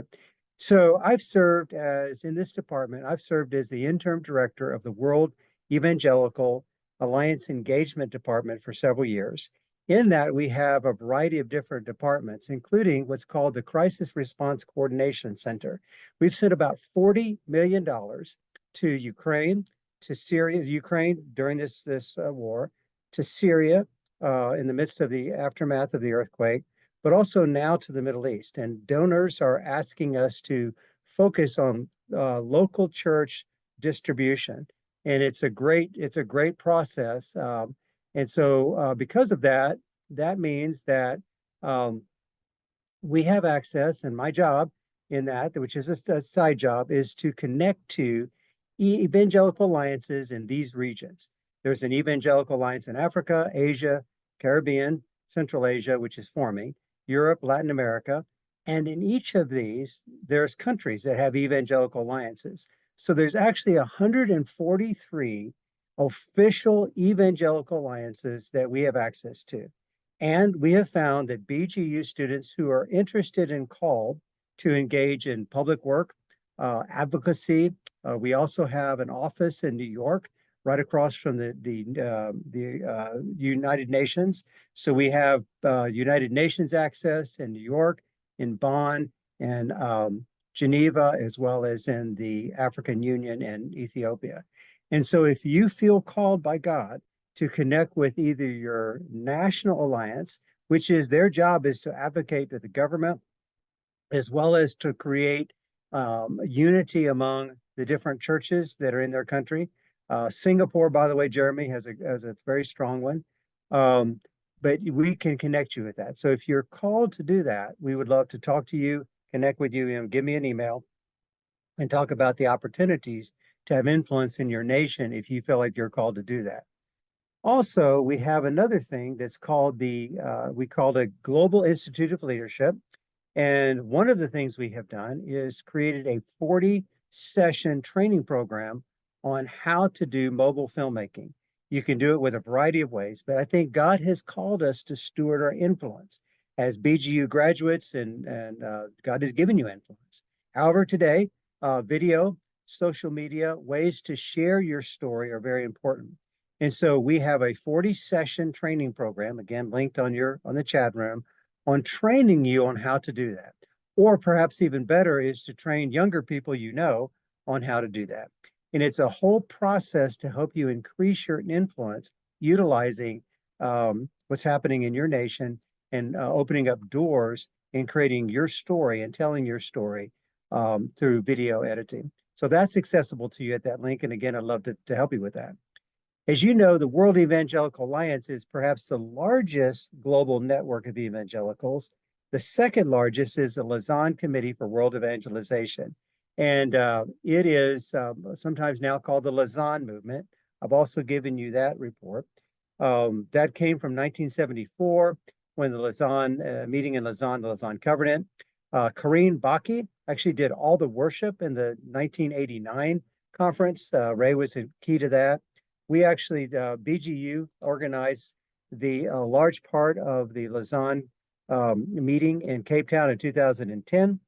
I did the Young Leaders Networks in 2006 and beyond. And then 2019, Willie Katayuga was the chairman of the Global Workplace Forum in Manila.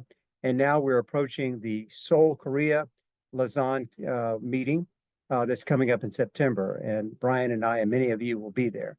One of the things that we found, and Lausanne has done a good job, you'll see this also in the link, of creating what's called the State of the Great Commission report. And here's the link to that. And you can see it's done well. The charts that they've done are excellent. Part of our job at BGU is to help you see the global work of God, and then to see your own calling in unique ways, and then to connect it to in very practical ways. Lausanne has actually done a great job of updating and giving us some information about the global work of God. And so my invitation to you is to take a look at this link I've given to you. It has a whole series of things on the current status of what's happening in the Great Commission, the global Christianity. This website is really full of short articles Then it talks about the context shifts that's happening in our world, polycentric Christianity, all kinds of things that are just excellent and well done. Even what does it mean to be human? How do we look at gender issues and all that? What is happening in digital life and how that affects the Great Commission? And so to help us to engage that, starting in July 1st, this is BGU's certificate page. And if you notice, we have professional development, but we also have a lot of different things that are even talk about how you can get to degrees. But as a person that's graduated, may not need another degree, of course, but we've given you quite a bit of different options to attend certificates, but also we would encourage you to build certificates with your expertise and your presence on this page. Starting July 1st, on this page, we will also have a certificate that actually helps people to walk through the Lausanne study of the Great Commission report, and do it in peers. And so that's an opportunity that's really unique for you to be able to experience this BGU perspective at a grand level, but do it in community and to connect with people. It just so happens that we would love to have moderators that help us moderate the role groups, which is like workplace, nonprofit, church, a variety of those. We need moderators just to be in the certificate, encourage people to talk, as well as topics. There's 25 gaps that are identified in terms of where the church needs to be engaged to help facilitate the next 10, 15 years of the Great Commission. We've broken them into 7 different categories. We need moderators to help with that conversation. Don't have to be an expert in those gaps, but you do need to know what the BGU methodology of how do you facilitate conversations and that. So we've got some amazing opportunities if you're interested in to engage in global conversations and what's happening in the world through this Great Commission report, through the World Evangelical Alliance that has literally official leaders of the evangelical church in 143 nations, as well as our relief system that we utilize and regional alliances as well. So before I go to the next thing, let me stop at that point. We're inviting you to not only participate, perhaps lead some of these global conversations, because the BGU values that you came with and learned even more are very important to Lausanne and moving forward, and to the World Evangelical Alliance. We have in favor by the 2 largest evangelical networks in the world, and it's a great place to engage alumni. And we've already done a lot of that. We'd like to do more of that. So let me stop at this point. Any questions about that? Now, Ruslan, Todd is asking that. Ruslan and I meet every single week. And so, Todd, I'd be happy to tell you what Ruslan is doing. So be happy to do that at some point. Let's do that as a separate conversation sometime. Questions about these networks that you can engage as BGU alumni? Thoughts or questions or concerns?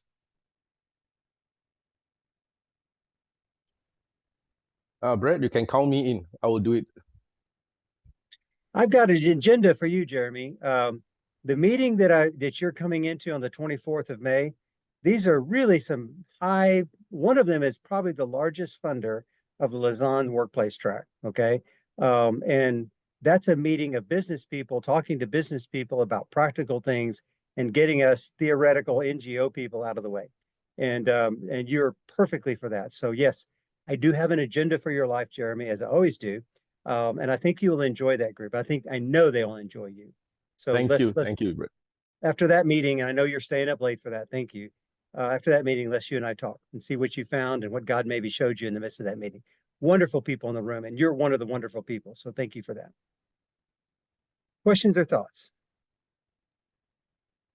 Dr. Brad, you mentioned something in regards to the 25 gaps, but also you said something about where does the church, what was that last part of that question or statement? So part of it is the study, which is really well done, frankly. I'm pretty impressed with it.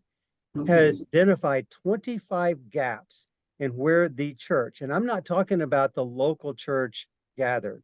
I'm talking about the church gathered and scattered. Frankly, a lot of these gaps, pastors are just not equipped to serve. People in the workplace are equipped to serve. but it's what do we need to do to fill these gaps as the church, Christians, to help engage kingdom purposes for what God would desire us to do. So they've looked at research, and this is what BGU is about. This is what Lausanne is about. What is God doing in the world in the area of evangelism and discipleship and basically kingdom engagement? There's 25 gaps that we need to have people jumping into, and in terms of digital issues, social media, in terms of defining what does it mean to be human, in terms of all kinds of things. In that report that I sent you the link of, and in the certificate that we're preparing, it allows you to look at those 25 gaps and say, what is God calling me to do, perhaps in the next several years, to engage these gaps? We should be doing more than we're doing. We're letting culture drive us. We're reacting to culture rather than leading it. These 25 gaps give us a plan to say, how do we not just follow culture, but lead it in biblical ways and demonstrate the kingdom, so that when people see us involved in these gaps, they go, the kingdom is drawn near. I smell something different. Why is that? And so that's what I'm talking about. And you'll see that in those reports, well defined in the reports. But the certificate program, it's massive information. If you engage the certificate program, we'll curate it so you can go in community step by step and you can tailorize your journey.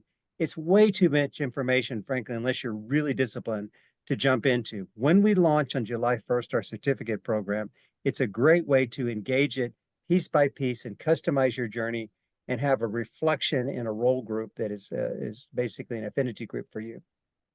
Does that make sense? Let me just say something. I'm listening to you and I'm tracking with you in a way that it relates to what the Lord had me do several years ago when I was really just passionate about it. I went in the immediate area where I live and I began to sit in some of the churches, and I had already written out a little proposal, sort of like getting an understanding or getting an ideal or getting some insight if the pastors or the leaders were preparing God's people to go into these workplaces and be the people that he has called them to be. And I never really hear that message at all. And so 2 of those churches gave me the opportunity to write up.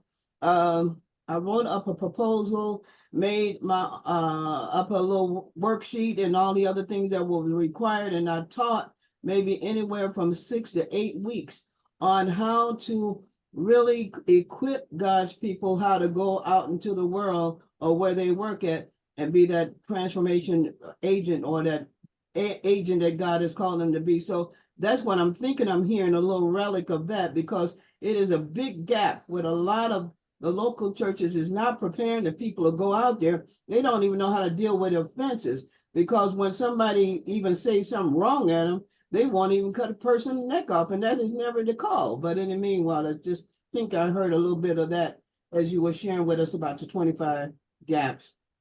Dr. Tucker, we could talk more, okay? And you notice how Jeremy put this as well. The church gathered, the leaders of the church gathered are often clueless, frankly, about how do you equip people for the church scattered. They just are. And that's what he's been saying. Our job is not to fight the church, the pastors, the church scattered. Our job is to equip them, to help them understand their role in the church scattered. But more importantly, God is actually moving in the marketplace, in the workplace. God is creating missionaries and connection there. It's a different movement that people are not recognizing. We're not opposing pastors in the church gathered. Good stuff. But we're also saying you don't need to wait for the pastor in the church gathered to do what God has called you in the church gathered to be engaged in the kingdom. That's what we've been teaching for now 20 years. And you know, Dennis Bakke had some really radical statements on that, which was great. That's our job. Not to diminish the pastors, not to diminish the church gathered. That's important, but not to stop there. God is moving among the church scattered in ways that are unprecedented. And that's, you'll see that in the report. Our task is to empower people in the workplace, people in communities and NGOs, government, to do what God has called them to do. And maybe they are actually leading the church gathered into something the church gathered is not leading. It's different. The role of where God is moving in the world is no longer focused, my belief, is in traditional missionaries from the West to the rest. It's actually in marketplace leaders around the world. And we are seeing that constantly You'll see that in the State of the Great Commission report. That's what's happening. Our task is, how do we follow God? Wherever God is, our job is to join him, not to judge it, not to be surprised by it, but to join him. And that's what's happening. And I think when you either go through certificate or go to that link I showed you, you'll be amazed and encouraged by how God is moving now through workplace leaders in ways that he couldn't move through necessarily pastoral leaders. Not to diminish the role of the pastor at all, but it really is a different world. And our hope is BGU is to engage alumni to keep up with the movements of God. That's what we're here about. So let me say. Thank you so much, sir. Appreciate that. So I'm glad you were training them. It sounds like you were being a prophet. So thank you. Well, I would either go and do Bible studies at the workplace. One of them, I did it for 14 years. Good. In hopes to equip the people that was involved in that Bible study, how to represent Christ where they were. Amen. That is the BGU DNA, but it's way beyond that. It's what God is doing. Okay, thank you. Any other thoughts, comments? Thank you, Brett, for okay. Carry on, Pastor Bia. Please go ahead. Yes, Bobby, go ahead. yeah, thank you for hearing Dr. Brett from you. And we are a part of MECA, Myanmar Evangelical Christian Alliance. So Absolutely. we are full member of MECA. And then how can we influence more to we BGU to MECA? That's one of my question. And then one thing that just because of internet issue, I slightly late to enter the Zoom meeting this morning. Challenges. When I hear Dr. Jeremy's, because we learn a lot from BGU, and that's a really inherited for us. And then we learn to share the thing we learn from BGU to our community, our nations. And the most thing I learned, the distinguished that TOW is a very distinguished for me. And according to, Myanmar, the dominant, Buddhism dominant religion in Myanmar. And then there's a really our challenge to bring TOW to churches in Myanmar. So my heart is there to bring this TOW to, especially to MECA, who are have the same heart and the same like-minded people and organizations. So how can you help on this matter to Myanmar? This is one thing I have to know. Yes. So my job is to facilitate the Evangelical Alliance of Myanmar and to train them and to help them to grow. Engaging BGU people and leaderships in these evangelical alliances have been helpful to them. So you and I, we've done some emails this week. Thank you. Let's keep talking about that. So we'll go offline and do that. So Jeremy had something to say. Go ahead, Jeremy. You see, Brett, I think this is just an observation. I think what you're doing is very, very interesting because and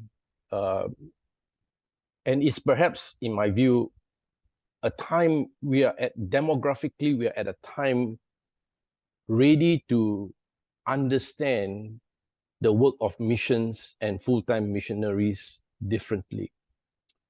I'm experimenting in the deanery of Vietnam, this particular model.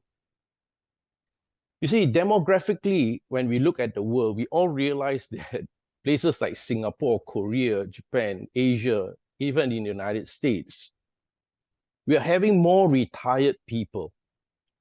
And when we talk about the retired people, we are actually having a situation of we call underemployment. That means they are underutilized, underused.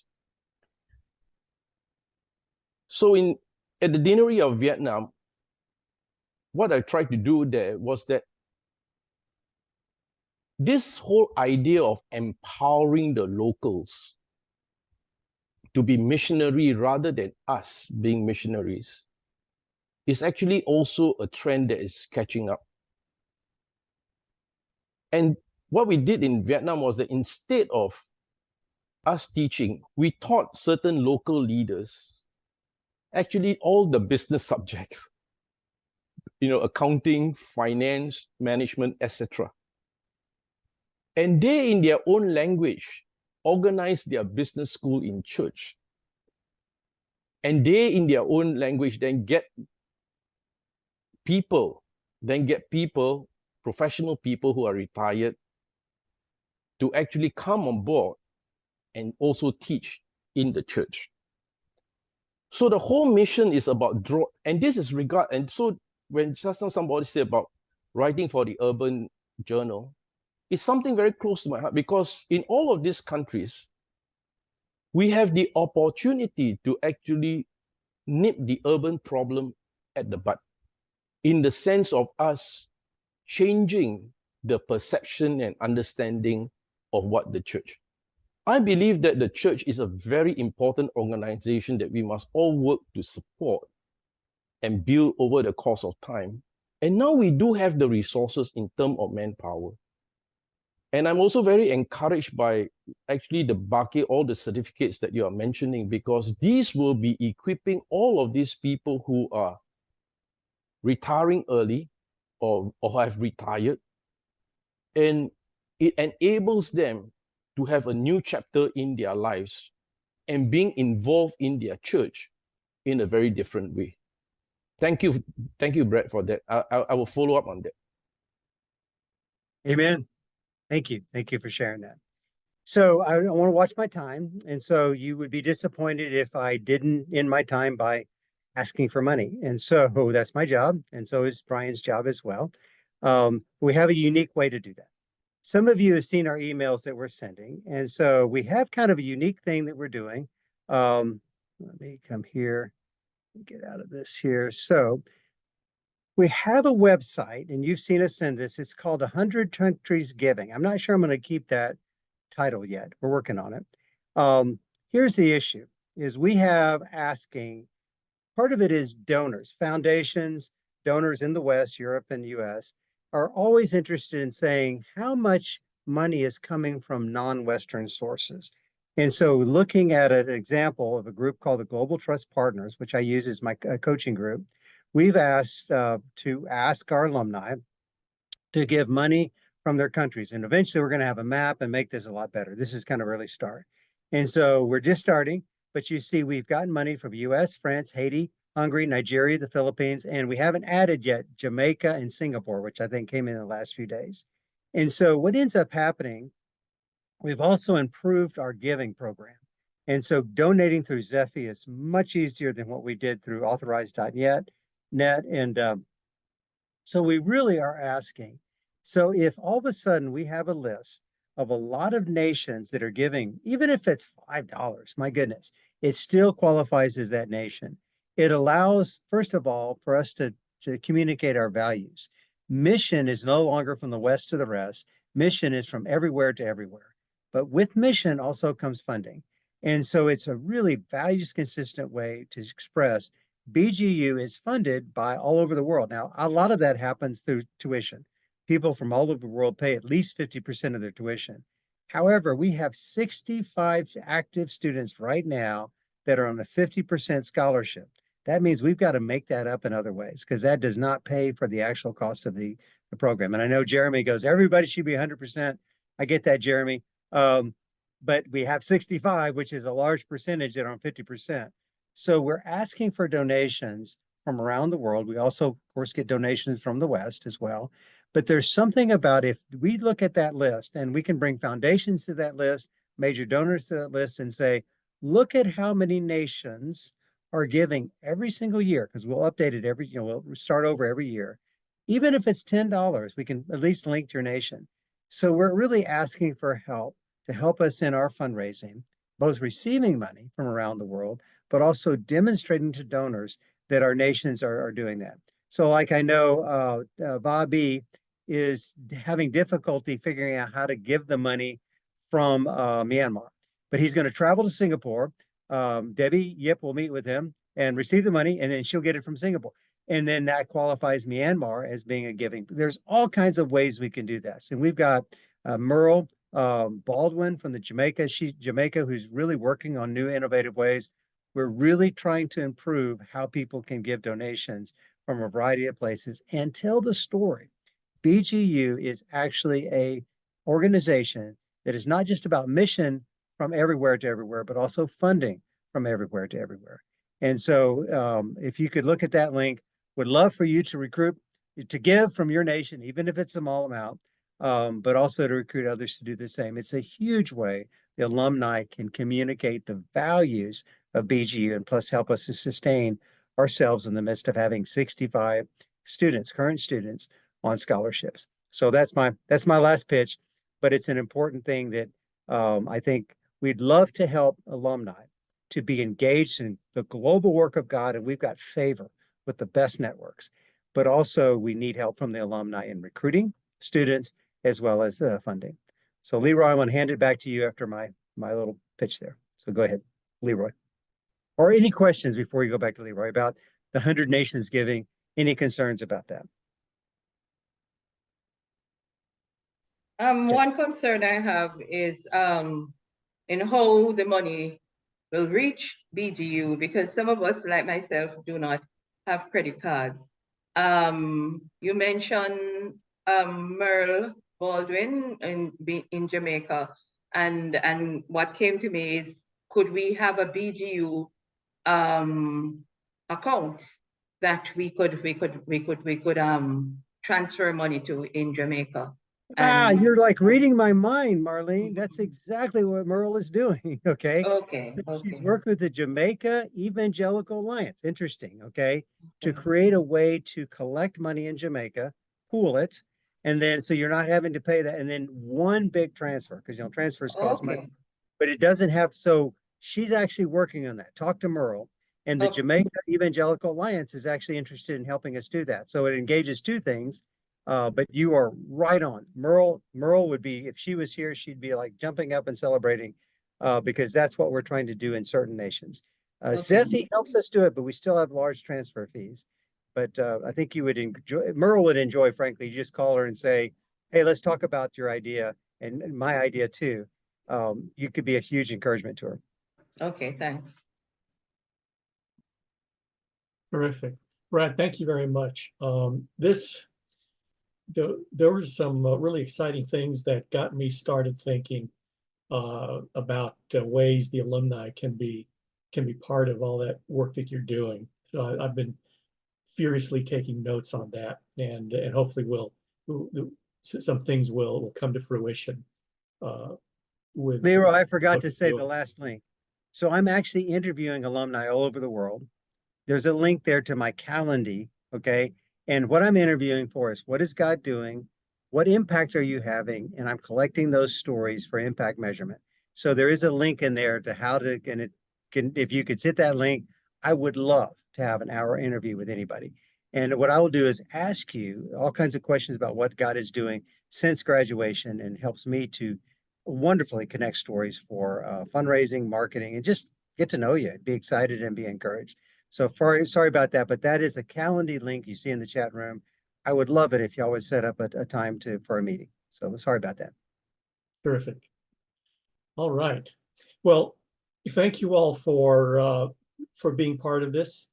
Thank you to our speakers for just giving us time and giving us knowledge and challenging us with and also inspiring us with a lot of these ideas.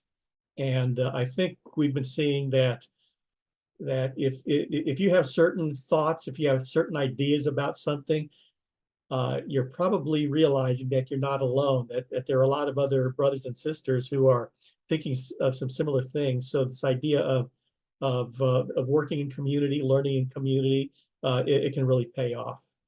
I want to thank the people in particular who helped plan this particular meeting that are here tonight. Wong Kron Ju is here. Felicia Ang Vabi is here. Thank you for helping plan this. And Marlene Hines, thank you for pulling together book promotion videos so that we could help lift up our alumni who have written books. Shortly after the alumni general meetings, we're going to try to mobilize groups throughout the regions to start really thinking through what they can do in terms of what Brad and Bryan have talked about, and how we can apply some of these, how they can apply these principles in the regions that Jeremy talked about as well, and that will be forthcoming. One thing also, June 1st is graduation. And for those who are able to, I'd encourage you, the alumni, to attend graduation and support the graduates there. My wife and I will be going to graduation, and you can notify Judy Melton that you'll be attending. One of the things that we alumni could do if we do go is just help the staff there who are just up to their necks in graduation details, and there may be little things that we can do to take a little bit of load off them as they go through. It's a way to serve that the university and the graduating class. So consider that June 1st graduation. Any last thoughts, questions, comments before we wrap it up? Okay, well, let me close this in prayer, and that will be our meeting. Heavenly Father, thank you for challenging us. Thank you for giving us some pictures through the words of our speakers. Thank you for giving us the opportunity to promote the expressions of different alumni who created the book videos. Thank you, Lord, for the fact that we're here, that you've made it possible for us to connect from across the world, and we thank you for this vision that you've been giving our leaders to really do some exciting things for you. We pray that you would just continue to move in us and just really give us that boldness and a vision for our own workplaces, for our own communities, so that we can really be energized as the church scattered. We ask this in Christ's name, amen. Thank you all for attending. Amen. Dr. Hurt. Thank you. Thank you, Dr. Leroy. Hurt. Thank Have you. a nice seeing everyone. God bless you. All right. Good night. Yeah. I hear me. Good day, Bye-bye. everyone. Good to see you all. Yep. Okay.